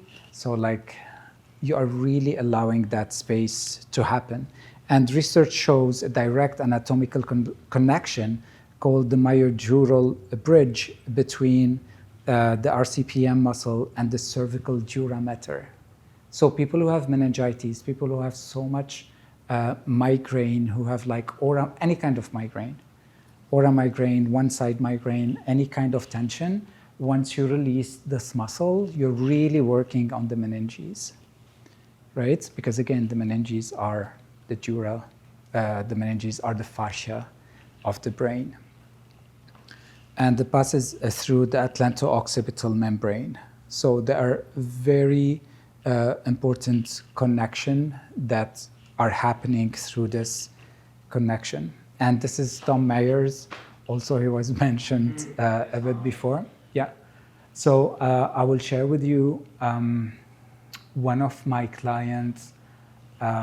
He came to see me, and he's been in therapy. He had like 3 or 4 car accidents, and no one was able to work on his neck, to work on the concussion, because it was too much to handle. There was like so much stress, and specifically going face down just to prepare the neck a bit before we go into the hold of the skull. It was too much on them. They couldn't handle it, and there was always like crying, sobbing, jumping off the table. It was really a very hard case. And again, that person, they had so much abuse growing up that it's like a bit frightening. So the way I worked on them is like, I did not ask them to be face down because I'm not safe around them. They cannot see me, right? So this is how much you have to think as a therapist, is how much safety is the person feeling. So there was no way that they would go face down. So I asked them to go face up. Every time I tried to touch the neck, there was no way to be able to touch them. And then I was like, oh, if I work on the ankle, I will be able to release the dura in the brain. And literally, this is what I did. So we had 2 sessions, and then they were been able to drive back again, and it was so beautiful, just like to be able to give them some relief. And then later on, we worked on the trauma and other stuff. But it was so beautiful to see, like, again, like, how can I get even 10% relief to that person? You know, like, anyway, it was so beautiful just to be able to do it. And this is the work of Tom Mayers as well. He's an amazing therapist, but he's so into the fascia train or the fascia lanes, how they cross inside the body. I had a couple of conversations with him. He's a bit open-minded, but not too open-minded, but yet an amazing human being. I love him. I find him a little arrogant, but he is brilliant, though. He's brilliant. He is. But a little arrogant, but in a good way. I'm not saying that in a bad way, because I saw him once at university a couple years ago, and he presented there. This guy really knows his stuff, but he has looked at more of fascia and cadavers and probably like they could possibly imagine. So That's I true. agree with you. Yeah, well, I sometimes pull my gun when someone is trying to be there, like to show their narcissism. I just say I studied anthroposophy, and they all go like, oops. You know, it's like, oops. He's got a little bit, that's for sure. Yeah. Definitely a smart guy, for sure. Yeah, very smart, very nice guy. Yeah, so this is how I have some guns to pull up as well. So Does that mean that the fascia has like an intelligence and that it communicates? by itself, as you saw.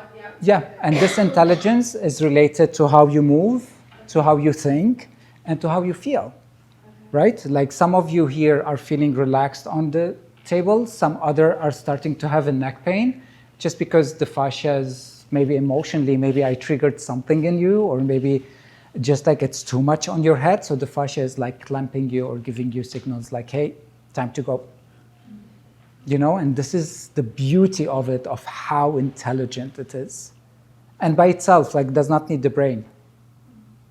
Okay, this is why, like, when you see people in somatic experiencing on other, like those fancy fashionistas or influencers on Instagram, where you see the person like really, in a way, having this jolting.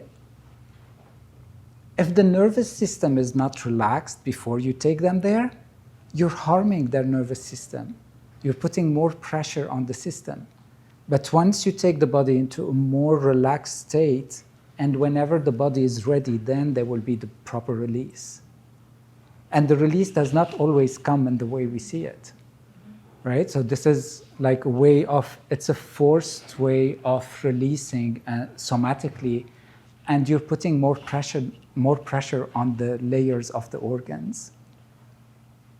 It's like someone doing a bypass and doing like any kind of behavior or But anyway, so this is what we were talking about, is about the brain-gut axis. But I think, just before, okay, so since we're talking about the fascia, let's do another exercise. Okay, so what I want from you is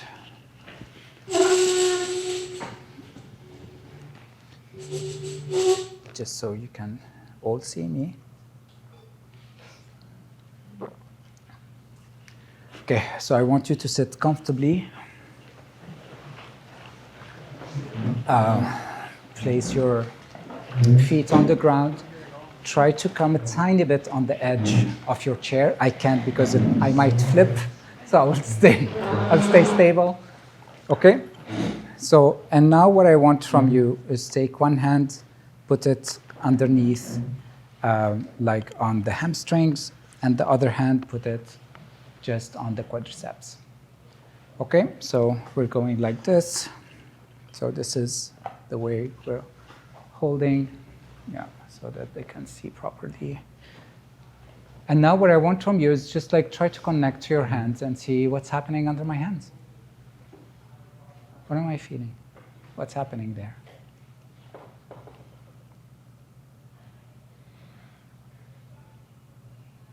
Yeah, just feel the skin.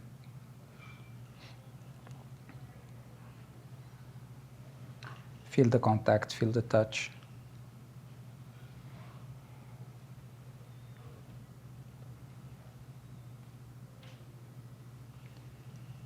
Yeah, just remember, relax your shoulders, relax your neck, relax your jaw. Those are important things to do before we go there. Yeah, relax your foot on the ground, please. Yeah, it will be better. And now I want you, with your eyes closed and with your intention, I want you to go to your bone. I want you to go to your femur bone. So with your intention, just go deeper.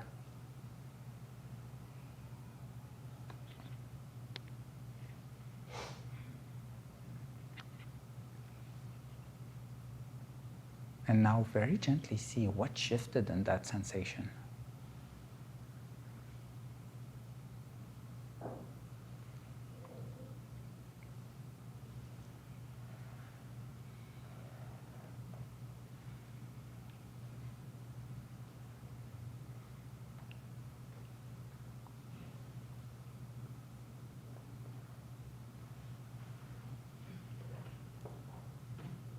Can you feel the difference? There's like maybe heaviness, lightness, there's like stuckness, something heavy.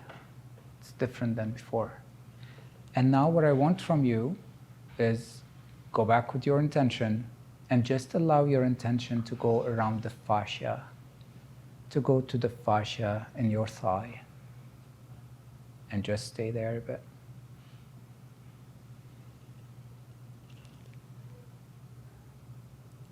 Just with your intention, allow your hands to melt into your thigh and to touch the fascia. And now try and see how your hands are starting or they want to move to one side or the other. Can you feel it? While before there was no movement. It's only when you talk to the fascia where you feel there's like, oh, there's a pull, there's a push.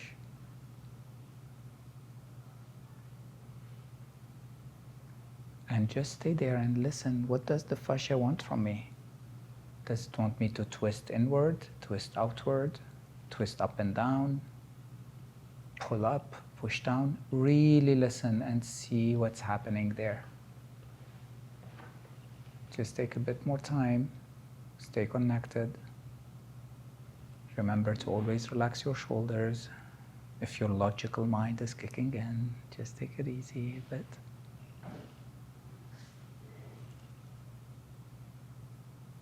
And now try and see what happened to your sense of self. What's happened to your heart rate? What's happening to your thinking pattern?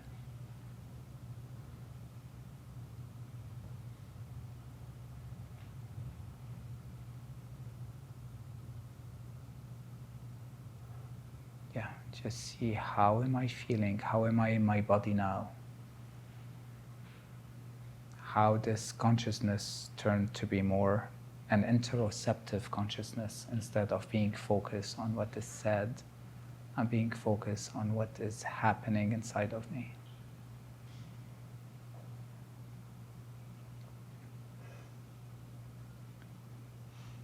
There we go, just listen more.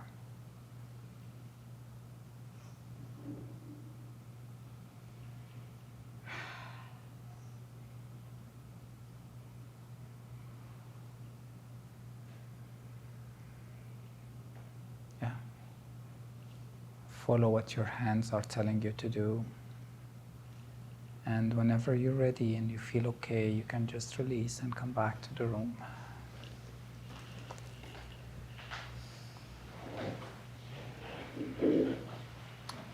You all felt it? There was this like kind of push-pull, something is happening. Yeah? Muscles. Yep. And this is where it is. Your hands are not moving, but you feel there is this like urge to do a certain push and pull. It could be 1 centimeter, even less, like 5 millimeters, but like it will bring more relaxation. And this is how the fascia works. It's through consciousness. Okay, like if a child is crying, you don't come and say, why you're crying, right? It's always like, hey, what's going on? How can I support you? Right? So, and it's the same way that we treat the fascia. Otherwise, you have no clue what might happen, specifically if there is trauma stuck in the body. So it's always so important to be extremely gentle with that element.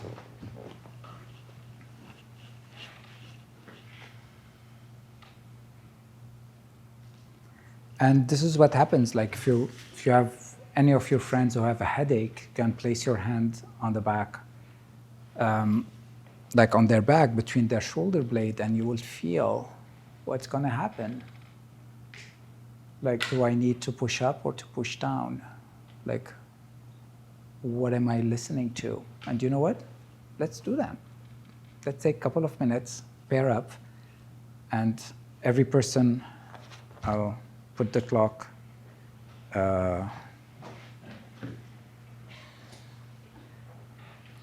Yeah, so 3 minutes each.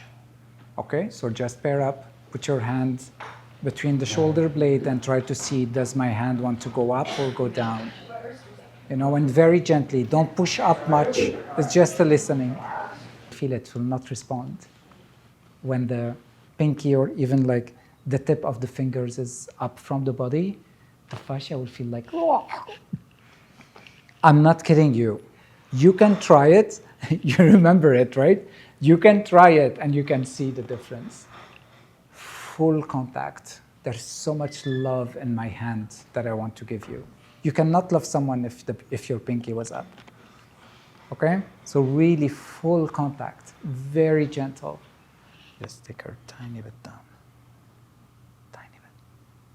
Skin tuck. Tiny bit down. Tiny bit. Yeah. There we go. And now play with her breathing.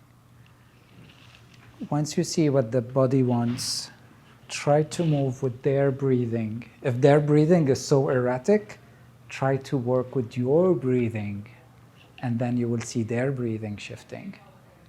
Okay, remember, the fascia has its own mind that connects to emotion. So if you give a good emotional input, the fascia will take it and it will shift the whole system, their shoulder, and there will be always a guidance. Should I go down lower? Should I go up higher? And you all felt it. I did not. You did it, not me. Okay, so now let's talk a bit about our finale, which is the vagus nerve. Okay, so we're all familiar with it. So what's really interesting about the vagus nerve is how it really connects the brain to the gut and connects the gut to the brain. But what is more important is that we have literally like 80% afferent nerves, like 80% of what happens in the guts goes to the brain, while only 20% of what happens in the brain goes to the body and to the gut, because again, the vagus nerve goes everywhere. So it's so important to keep that in mind, because we usually miss that link of how much any stress in the body can really affect our psychological effect. And this is why when I was explaining here, I spoke about the psychological effect of, like, which are the 4 elements, right? So the melancholic is more anxious, the phlegmatic is more depressed, the hysteric one is like more manic, and this is why we have the maniaco-depressive disorders, when someone goes in and out of, like they don't know what's going on, so they're either manic or depressed, and like and like all the neuroses, the psychotic is between here and here, like all the psychological, all the DSM can be classified within those 4 elements. And once you get a grasp of them, it will really give you a better idea of whom am I dealing with, or like whom am I dealing with internally, not externally. Because again, as I said, we all go through different phases throughout our day. In an hour, we go through different elements. So this is why we have to see what's going on. And again, it's bidirectional. Everything goes in between. Like you name it, cholinergic, adrenergic. Yep. This thought's just coming in, I'm curious. But I'm wondering, like, let's say if you're catching yourself in, let's say, too much air. Yeah. Would the balancing of that be like moving towards more earth? Like, do the elements work with one another to create more balance? Yeah, because again, like grounding always helps, but again, if you are a phlegmatic person, you can't say, oh, I will do grounding, because like, oh my gosh, that's the best, because you're not moving. You know what I mean? So this is how we trick ourselves. We always, I'm the biggest liar to myself. I don't lie to people, but to myself, oh boy, stay away. Like, this is, you know what I mean? So it's really around what shall I do? Because like, oh yeah, Elias said grounding is good. So let's go and do some grounding, but let me get a chair. Like, no, go for a walk then. You know what so this is where and you have to ask yourself, do I need to do grounding or do I need to go for a walk? Right? Like, remember, in walking, you're doing really the brain recalibration through this movement. So you are bringing that aspect of the prefrontal so that the midbrain can calm down, the limbic system can calm down a bit. But yeah, that's a good one. So yeah, it's always, and again, once you're aware of something, you can tame it, unless if you are like me and you lie to yourself, good luck. It won't work. So yeah, all the pathways or the neurotransmitters we were talking about, how much there's like 80 to 85% of the serotonin is made in the guts, and only 20% is made in the brain. So how much there is this like connection between those two. Also, the norepinephrine is also connected through the vagus nerve pathway into the bloodstream. So like everything is intertwined, right? And this is why I needed to bring this, because I want you to really know what's happening psychologically, spiritually, emotionally, and also now we're going into the physical level. Again, stress affects everything: brain, cardiovascular, joint, muscles, immune system, skin, gut, reproductive system. Bless you. What happens is whenever the brain is under lots of stress, the amygdala, we all heard about it, and also the hippocampus, they get really stressed and they are hypertrophied. And what happens is like they send signals to the prefrontal cortex. So even our executive function will die. We cannot function properly because whatever is happening here, it will take over the whole brain. And then you try to reason with that person and there is no reason, just because they are so much here. So what do we do in therapy? We just let them be. Okay, you do you, I'm just here. I'm witnessing, I'm watching, I'm supporting. right? Because in some cases, you cannot interfere when someone is in that stage. All what you need to do is a bit of support. And this is what I do also at my work. When someone gets so triggered where they fall off the massage table, and trust me, I've seen it so many times, I just held them up, I bring my chair, and I sit 2 meters away from them until they calm down. And then I say, are you okay if we continue? So there's a lot of things that we can really come in, because my energy could be so aggressive to this animalistic element that is kicking in him in that space. But again, at the same time, we spoke about it, how the frontal lobe modulates the stress responses.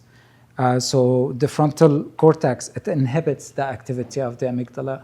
And this is what I said, sometimes we use essential oils. So when someone smells essential oils, it really goes through the morality effect, and then it will go to the prefrontal cortex, and then the amygdala will calm down. So it's something really important to keep it handy on you. Like if you have a clinic, if you have children, like, hey, let's try and smell this, what do you like? But again, essential oil and not phthalate and other stuff. When the amygdala is overactive, as an anxiety, trauma, and chronic stress, it stimulates the sympathetic nervous system, which is the fight, fright, freeze, and fawn. So those are the 4 responses that usually happen. When the prefrontal cortex is strong and active, it calms down the amygdala. Okay, and this is what Angela was asking, like if someone is in that state, what shall I do to calm it down? Like how can I bring this prefrontal cortex into it? So walking really always helps.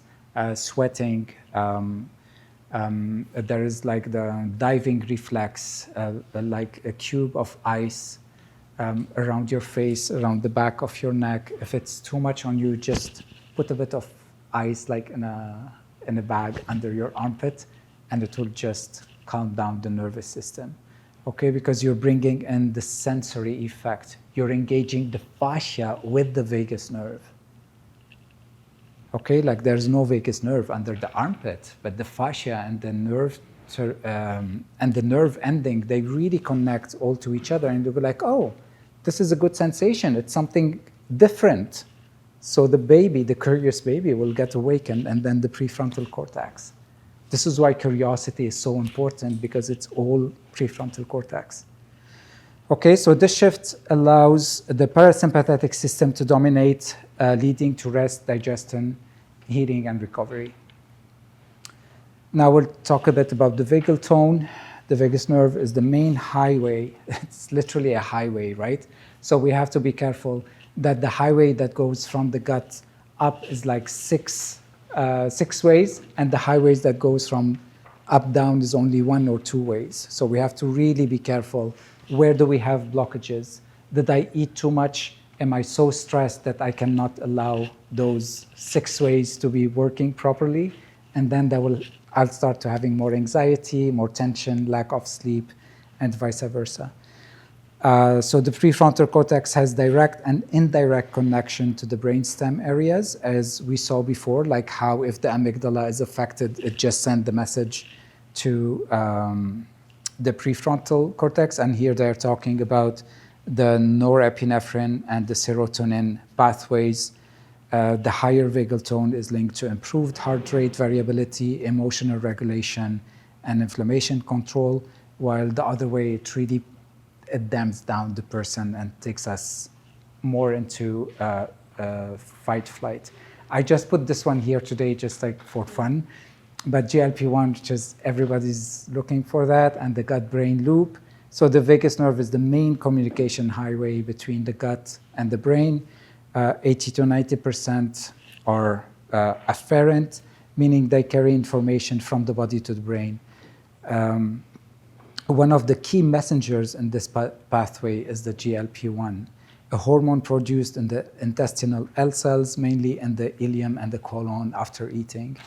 So when you eat the nutrients, especially carbs, fat, and protein, they stimulate the cells to release GLP-1. the GLP-1 binds to the receptors, and those receptors are in the vagus nerve that are related on the vagal afferent fibers within the gut wall. This activation, it sends the signal to the vagus nerve through the NTS and the brainstem. The NTS communicate, and then the person will feel, I'm good, I'm satiated, I'm full. So if there's any kind of disconnection in the pathway between the gut and the brain, you're a binge eater. And I did that yesterday. Okay? I had a very long day. I was so tired. I just got home. I don't eat throughout the day. I know that's on me. But I just got home. I opened the fridge. Whatever was there, I just ate it.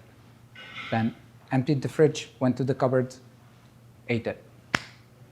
Just because I was so tired, there was no connection anymore. And it was a very long day at work.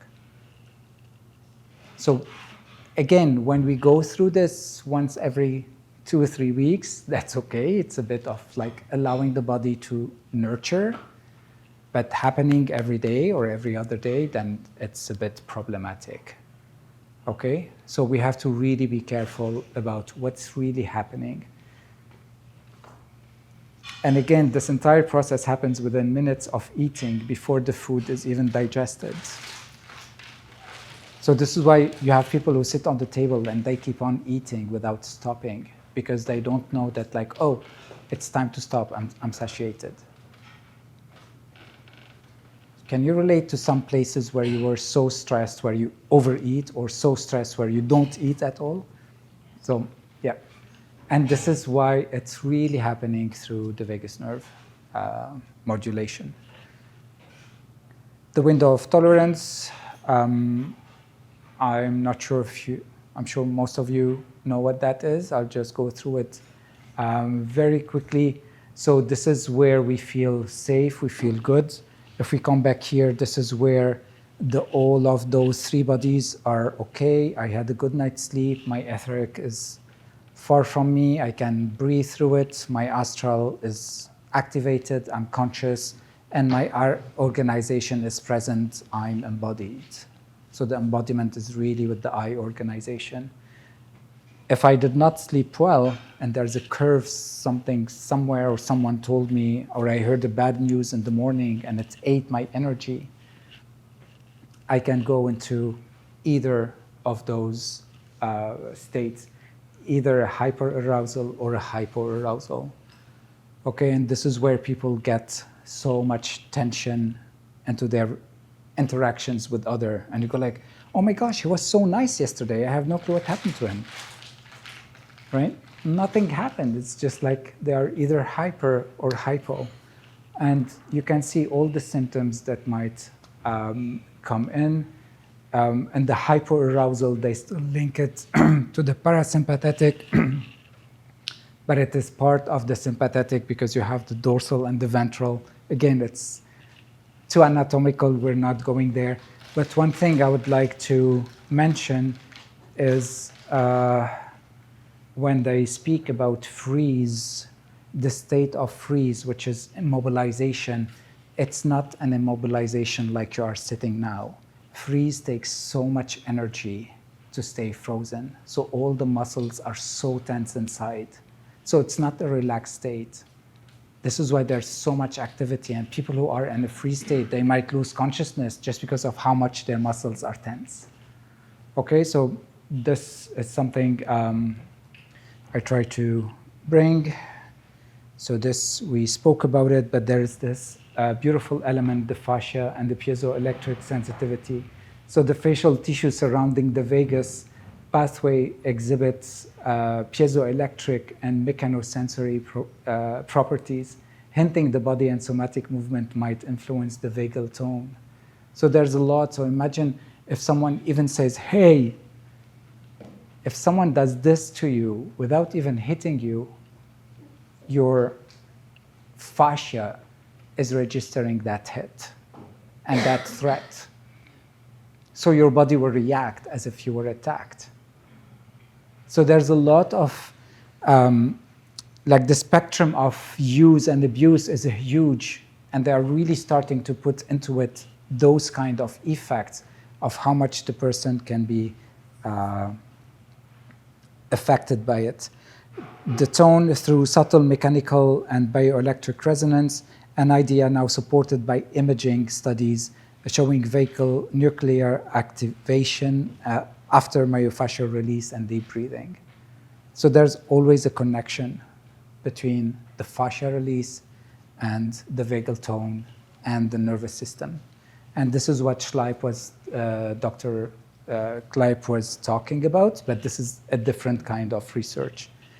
Just to show you how much. Those are the signs of the vagal imbalance.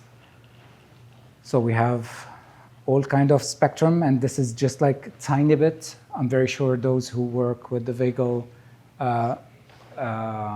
with the vagus nerve, they know that everything is connected to it.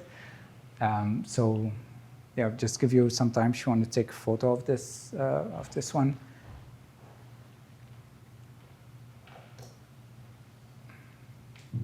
You know, you're just in an Uber going home and you start having like fluttering heart rate, and you go like, what's going on? I'm okay. So it's the vagus nerve. Something is triggering it. Okay? And now let's do a bit of practice. But before that, so the vagus nerve starts in the medulla oblongata, just comes to the front, behind the SCM, between the carotid, and goes inside and then goes to the heart. So one thing that you will notice is like the way you can touch your vagus nerve is if you come to the upper 1/3 of your SCM muscle. You know the SCM muscle? Yeah. So you have to get your SCM muscle all the way from the mastoid to the clavicle.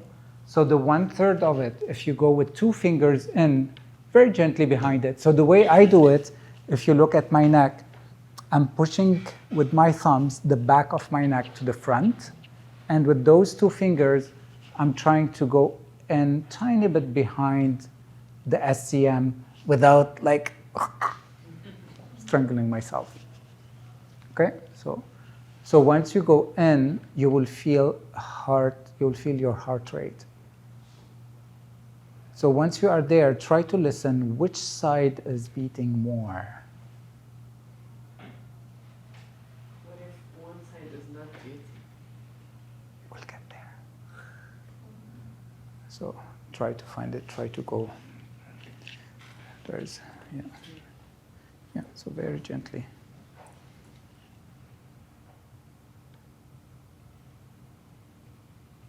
Yeah, it's very weak. Yeah. Okay, so just come. Do you feel it? Are you sensing a difference? Right side is more than the left side. You said about the heart beating, my right Yeah. side seems to be beating more. Yeah. I don't feel my heartbeat. You're really on the carotid artery. That's okay. Just like it's really behind. Like very gently go in. Try to find Try to listen. Sorry, I lied. They're both equally enough. I found a better location. They feel like we're You did not find a better location. Once you touch it, it harmonizes itself. Oh, there you go. This is what happens. There It's you so, go. yeah, It feels like a little more balanced. it's so magical. It's really magical, this work. You see how much magic? Yeah.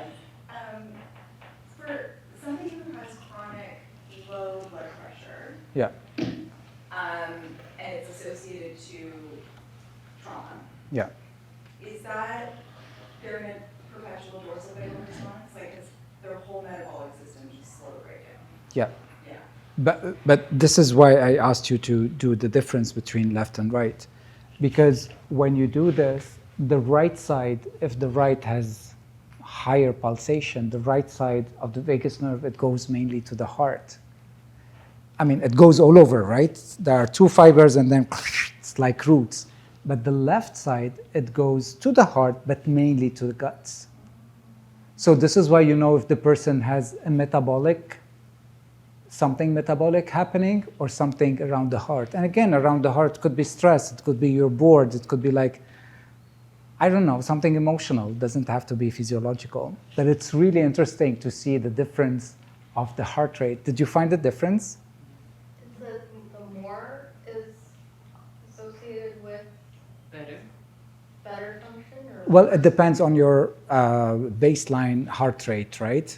So this is why, like, when If it's stronger on one side, does that mean that side is functioning well, or? if it's really too strong on that side than the other, no, it means like it's hyper. So it's more of a metabolic, something metabolic is happening, right?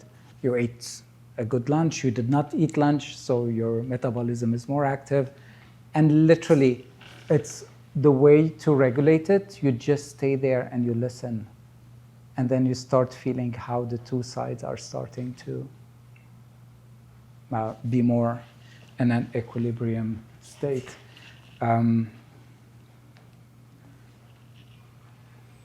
Yeah, so as you can see, like how the vagus nerve is literally behind the carotid artery. Yeah. Behind the carotid artery, and you can really touch it. So it has a very short a nerve ending that will come out of it, like a short ramification where physiologically you can touch that piece. I think we're, yeah. I wanted to know if the goal was to make sure that both sides were even and matching the heart rate, or what's the goal with? The goal is to know what is happening with the person, with the client you're working with, right? Is there something emotional that's worrying them? So the right side will be more activated. Or is it something metabolical, right? Like something in the liver, the stomach is a bit tense. So like what's really happening and how we can help them to release this tension. So just as a start, even if we stay here for like 1 minute or two, it will regulate itself, right? Because remember, we're working on the vagus nerve that's so connected to the fascia, that's so connected to their own consciousness, right? So there's a lot of inner wisdom that is happening. So the right is the heart. The right goes more to the heart, and the left goes more to the digestive system. If the left is not beating, Yeah, it's the left. It could be you're on the wrong place, or like there is not enough, you're not touching the heart rate. And if you are really sensitive, you can literally feel the fiber of the vagus nerve. Like you can really feel the nerve itself. But that's too much for now. Let's just stay with what's fun and what's different. Another thing I would like to show you is the phrenic nerve. You know, when someone is frenetic, you heard that word before?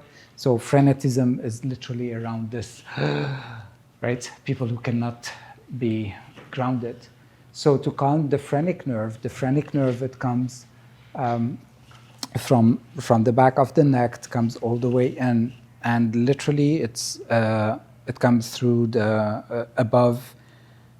Oh my gosh, c'est quoi les mamelles? The nipples. It comes above the nipples. So what I would like you to do, I don't know if this, okay, let me lift it. So what I want you to do is place your hand, literally the middle of your hand is on your sternum. Yep. The middle of your hand is on your sternum. And what I want you to do is like just the skin slack down. Like just tuck the skin down. On the sternum? Yeah. And down towards your feet, not down towards your back. Okay? So just pulling the skin down. And just stay there. Relax your shoulders. Yeah. Really place your hand in the center and pull down. It has such a beautiful effect.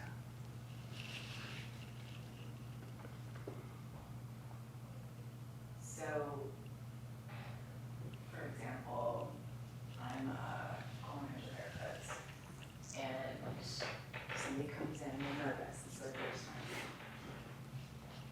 you have no idea. And in less than a minute, they will count down. So yeah, you just come here, and you just pull the skin down, and you stay there for 30 seconds. I will literally give you 1 minute, and I want you to really go through it. So just tuck the skin down towards your navel. That's what we do when we're scared. We do that. Yeah, exactly. You're touching it's a reflex. Yeah, so just try and close your eyes and really go into that state of placing your hand on the sternum in the middle. Try to feel as if the base of your hand and the tip of your fingers are above your nipples.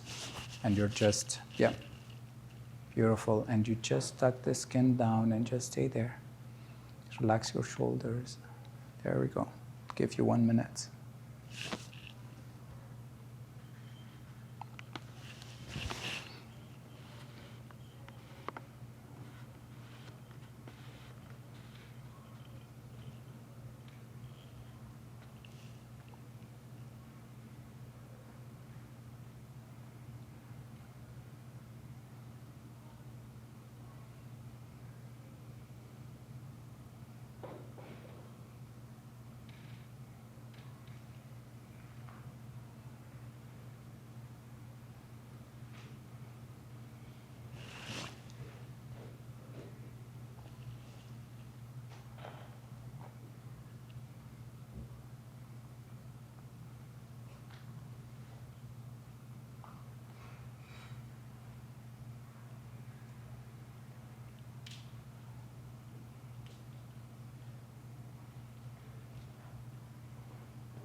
Beautiful. And now very gently release.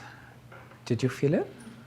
Did you feel how your mind just like, there's a bit of a shutting down of those questions and this, like, what's happening? It's so beautiful. I do it a lot before I go to bed, and just like to allow my nervous system to really go back into this rest and digest that we are always talking about. Okay, now just like a bit of more hints, like the neuroplasticity and the parasympathetic shifts, practices that activate and strengthen the frontal lobe. So neuroplasticity and PSA shifts, practices that activate and strengthen the frontal lobe, like meditation, breath work, gratitude, journaling, cognitive behavior techniques, which I'm not a big fan, but that's a different story. Increase gray matter density and connectivity in frontal areas. These changes, they lead to long-term shifts in autonomic balance towards a parasympathetic side. You know, so like really all what we were talking about today is to how to get out of this animalistic limbic system that's always in those 4 stages of trauma response into a more modulated, more cognitive, more wise, more conscious state of mind. And yeah, so this is summary, frontal lobe function, it calms the amygdala. Once the amygdala is calm, we have the less sympathetic activity, which is less stress. It activates the vagal pathways, the parasympathetic comes in, and we will have better recovery. Right? People who don't recover much or who don't recover easily as others, it means their vagal tone, like there's so much stress happening and they cannot go into rest and digest. And any kind of surgery or illness or any other things, it's so important to start relating things to us, to people around us, to our family, right? It improves emotional control, chronic stress, and then we have the PNS activation, where like the connection between the brain, the gut and the brain will be more enhances mindfulness, heart rate variability. It will increase, and also it will increase the vagal tone.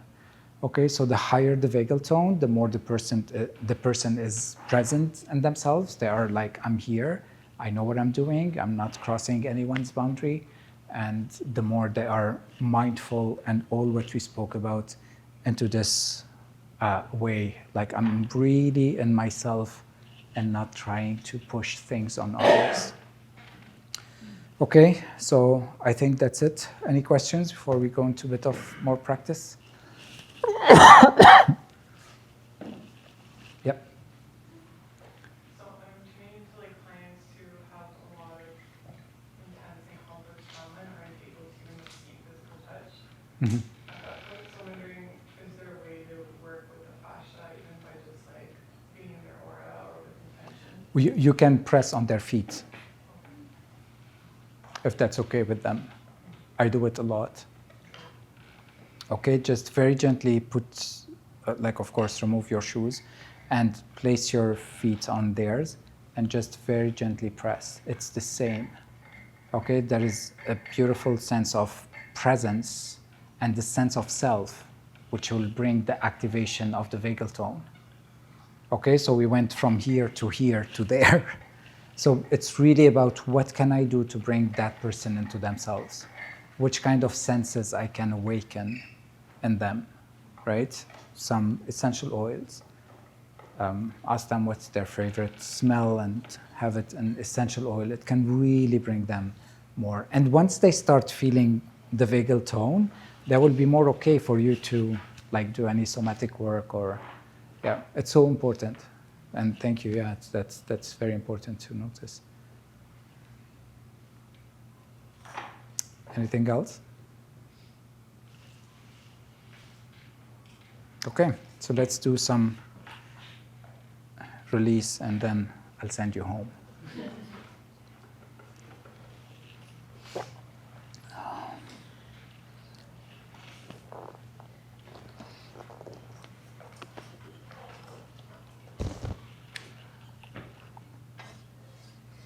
Or we can watch a movie.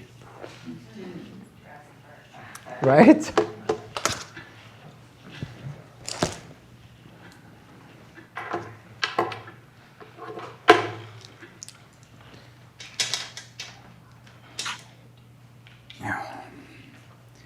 Okay, so now I want you to get a bit closer because I want to show you how to do a bit of release. We'll release mainly the vagus nerve because you learned, in a way, the basics of how to release fascia now, just like by listening and not by like following the trains or like how the muscle goes, where the muscle ends.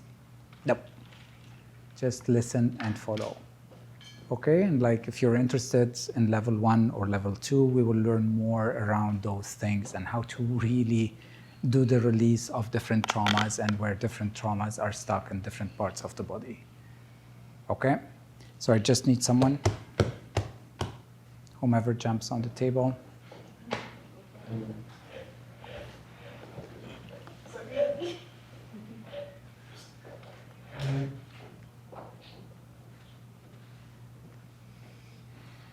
Yeah. So, thank you. So your head here. If you like to gather around, because we were just doing this, and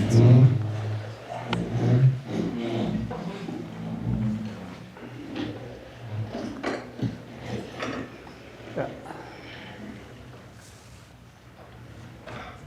So it's always very important to see how the person is laying down, how is the breathing, how is the head resting on my hand. I will give you one different hint, which is usually when you stick your fingers in the atlanto-occipital joint, which we spoke about, like where the skull ends and the muscle starts, all the tendons, you remember the RCPM muscles that we spoke about, where you stick your fingers there, there's so much that will happen. Okay, so she's starting to twitch under my fingers, so we just stay there. And you have to really be gentle. So I'm not going with the tip of my nails, I'm going with the pulp, okay? Because as much as I need release, I'm talking to the fascia. So you have to be gentle but precise, okay? If it was a muscle, I would have gone in any other way, like even gua sha can do it, whatever. But in this, it's very specifically that there's a lot of trauma that live in that junction. And you just listen. And while listening, what will happen is you will start to feel the head dropping and dropping and dropping into your hands. Okay? And then you start to feel, is it more left, more right? And you just allow things to happen with no force. There we go. Yeah. Has any of you noticed how much her breathing is shifting? Yeah. And again, I'm literally doing nothing. So this is where I'm just opening the pathways. I'm opening the third space for her to heal herself. You're not trying to do anything. You're not I'm just there, not even listening, nothing. I'm not into the listening of the fascia, nothing. It's just to show you, like, literally simple things can make a huge difference, and they can really affect the other. I'm literally, there we go, her head is dropping more and deeper into my hand. Yeah.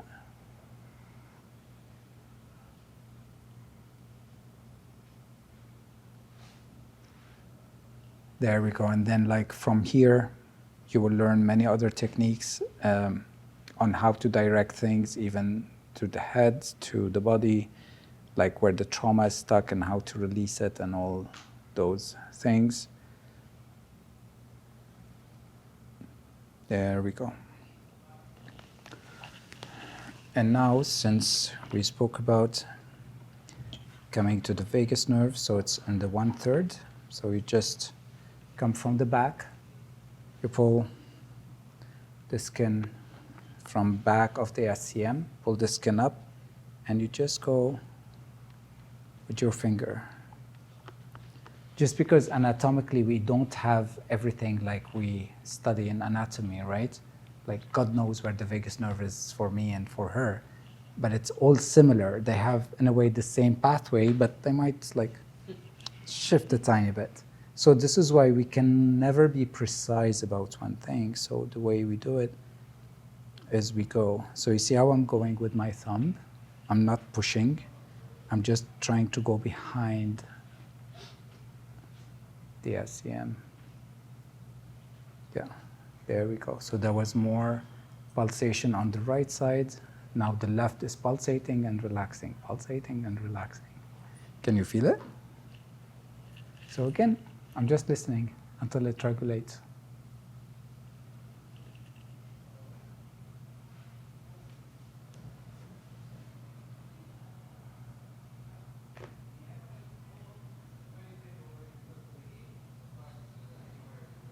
There we go. And now there's a huge release.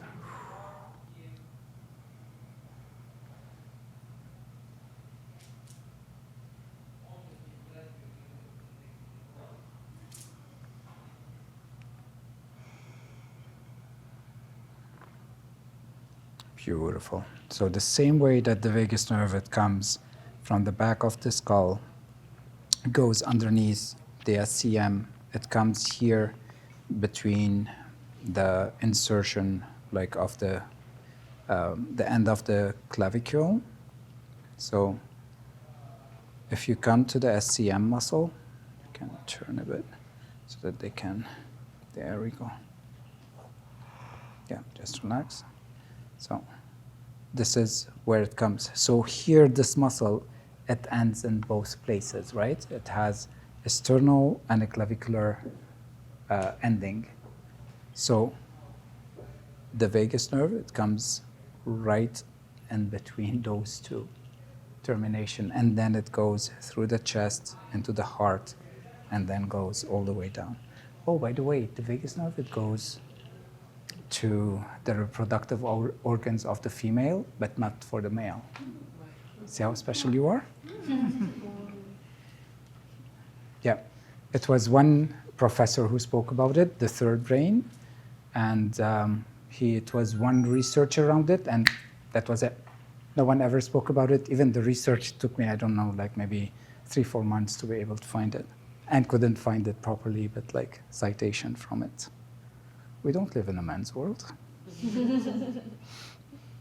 Okay, so now if I want to come and release the vagus nerve more, I can either come between those two, or what I find it really works is like if I come behind the tendon of the SCM from either sides and just try to go like as if I'm pinching, I'm going behind it. Okay, so if this is the tendon, I'm trying to go behind it. Okay, this is the intention I'm going with. Yeah, and then is it okay, touch your chest? Thank you. So the way to test, so you see here, there's so much tension. Like here, there's not as much, but look here, I cannot pull the skin down. It's like trying to pull my finger, while here it's much better. Can you see it? Yeah. So the way the vagus nerve reacts, it's very beautiful.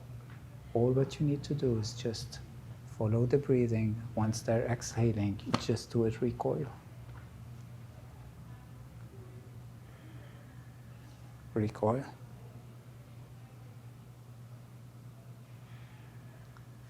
And recoil.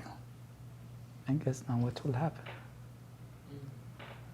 So the recoil is For the vagus nerve to release it. to release it. Yeah. So you see the difference?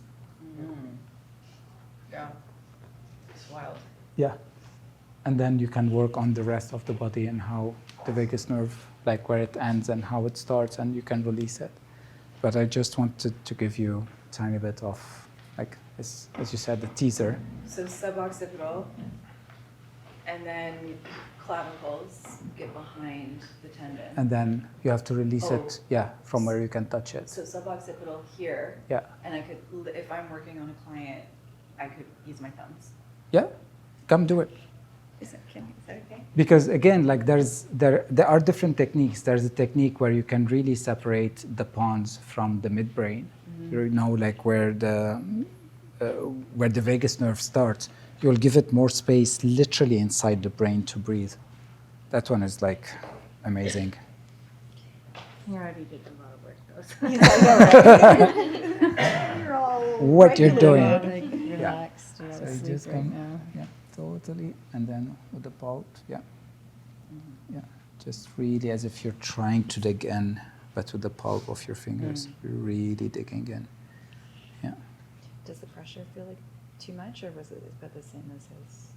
Yeah, and just relax here, allow her head to rest in your hand, and you're just focused on here. This is what you're doing, and your head is here.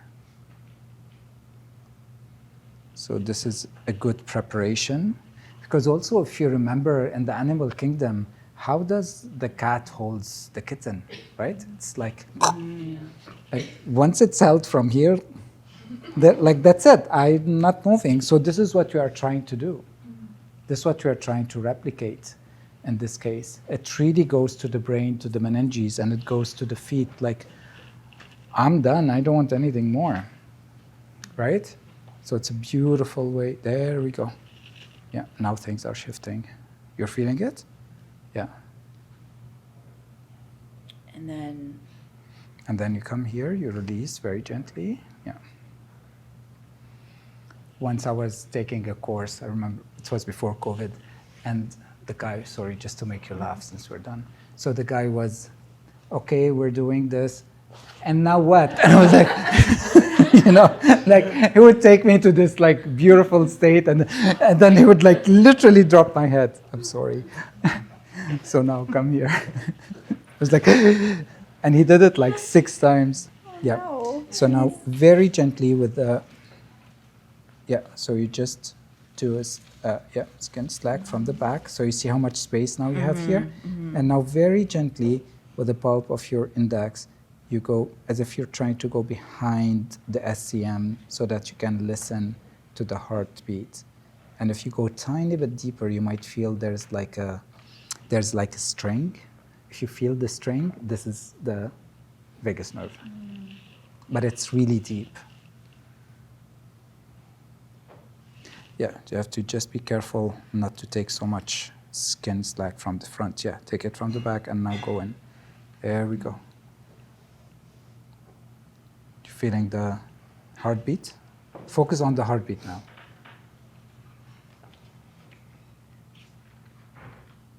You are literally in the carotid triangle, it's called anatomically, where you are now. I feel it now. There we go, yeah. Okay, so I feel the right side more activity. Yeah, so just stay with it. Just stay with it until it balances itself.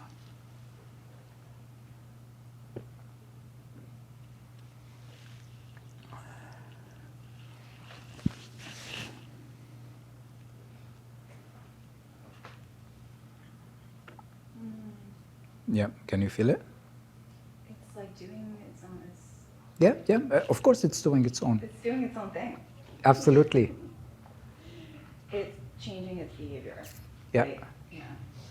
100%. And this is why, this is what a good therapist is when you allow the other to be. Right? Because nobody knows what happened to this fascia inside. There we go. Yeah. Beautiful.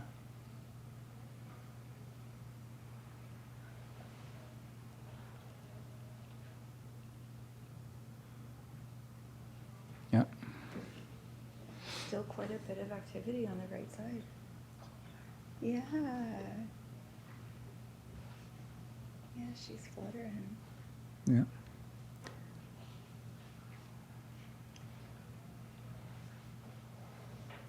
So now what you can do is you can help her release the middle. And that's when you go into Yeah, you just come here around, one go to hand. that side. Yeah, to one hand. Go around the SCM tendon.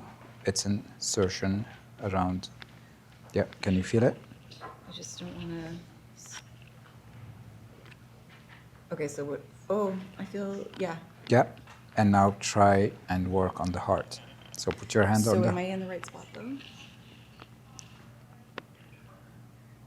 I feel like tissue, Yes, you are. right? Yeah. Okay. You are around it. Yeah. So come here and see if there's a skin slack. How does it feel? Yeah. Oh, more rigid there. Yeah. So you see, we released it and then it went back again. So this is where you need to do the recoil.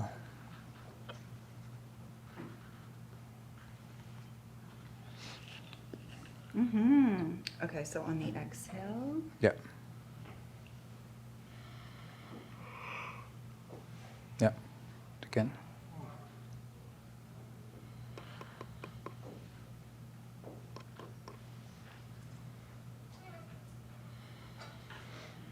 There we go.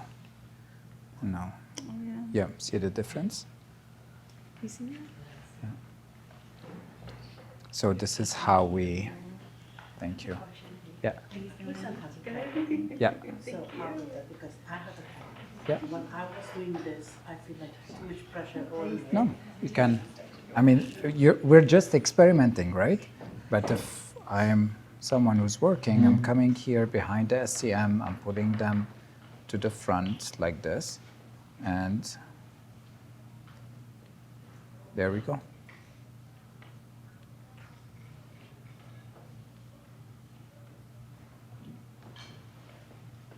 You're okay? I feel heavy in my head. When I was pressing too, Yeah. I feel so much heavy in my head. And now you're still feeling heavy? Yeah? Yeah. Yeah. Like Again, I we're feel too much working, pressure on my head. we're literally was- working on the vagus nerve. So this shows how much her vagus nerve is. So when And I to- was trying to find mine, I feel like Yeah. too So- much heaviness on it. So This is why, and that in such cases we don't work, right? What we do is we release the phrenic nerve. Once the phrenic nerve is released, it will send messages to the vagus nerve to release, and then we can work on the vagus nerve. So yeah, so just like drink more water. This shows that like we cannot go there now. It's the end of the day. So just work on the phrenic nerve and release it. It will help you a lot to stay in that state. Just anecdotally, this part is always like tight and never wants to move, so I can never, it's like a That's good. Thank you. Yeah. Like hurts to the touch, like I don't want anybody. What if somebody doesn't want you to touch their throat?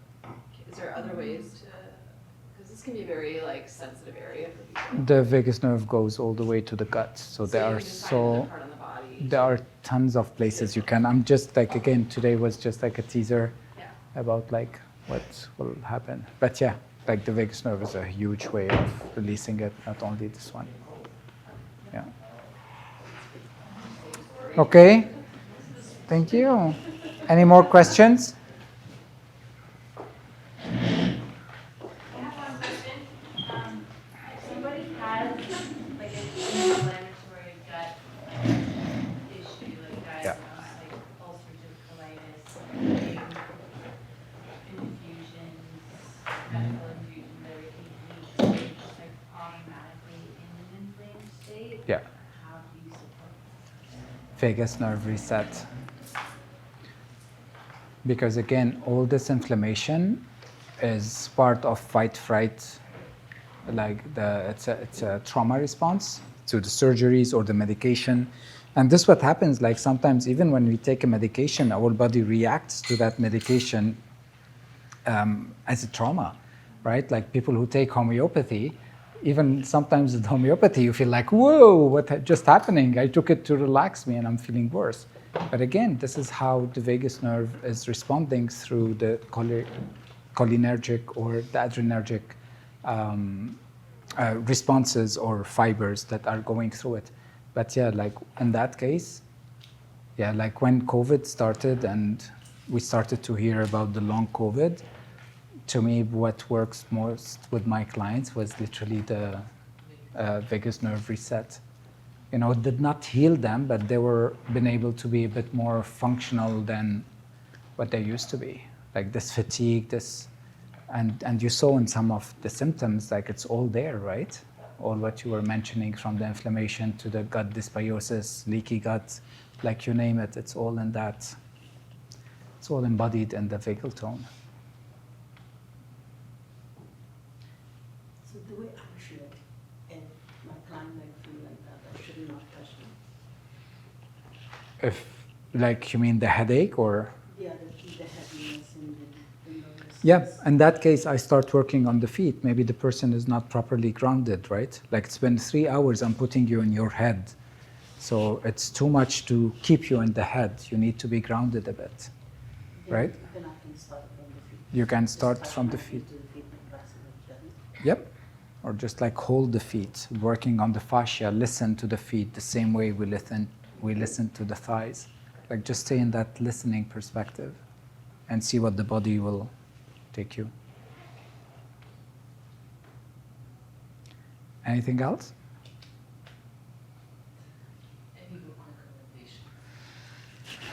Any book recommendations about this? I've been asked so many times. I think I should write my own. The only reason is because anthroposophy is so complicated. And I think once I gave you a book, whom did I give? Once I gave someone a book about anthroposophy and they were like, okay, it's too much. I was like, yeah, I know. Like, it's so hard to grasp the idea, because the way Steiner spoke, like up until today, people are still trying to decipher what he said. So there is nothing around this that's that fun and easy. It's much more complicated. The astral body splits into two, and the willing, it has 3 other directions. So like, no, let's stay with gentle parenting. So yeah, this is why it's too complicated. For this, like there are so many people. There's a guy called John Pelotti. He's a fascia expert. He speaks a lot about fascia. If you can see the work of Carla Stecco, Stecco, she's the professor in Italy, and she's still doing research, like Robert Kleib. There are so many people, but Yap, he does the embryo in us, and how the embryo through the DNA and like the 3 meso, ecto, and endo an endoderm and the embryo can then shift into those 4 layers. Like his work is amazing. So there's a lot, but yeah. Anything else?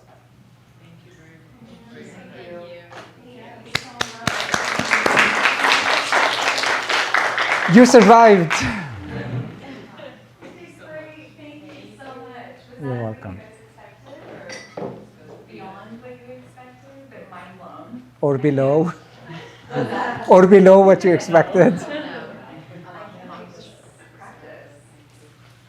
Yeah. I can't wait to practice. Me too. That'd be great. Well, thank you everyone for coming, for your presence. We've absolutely loved having you. Elias just let us know that the content from this workshop, when he teaches the 2-day training, the advanced lymphatics and trauma-informed training, all of the material will be shared with that training. Okay, so notes and Yeah. slides and all And of that slides. stuff. If you have any questions for us at the Academy, we'll be sticking around at the end to chat. Otherwise, have a beautiful weekend. It's such a pleasure to see all of you, and I hope you took a lot from today's workshop. Yeah. It was great. Yeah. Thank you again.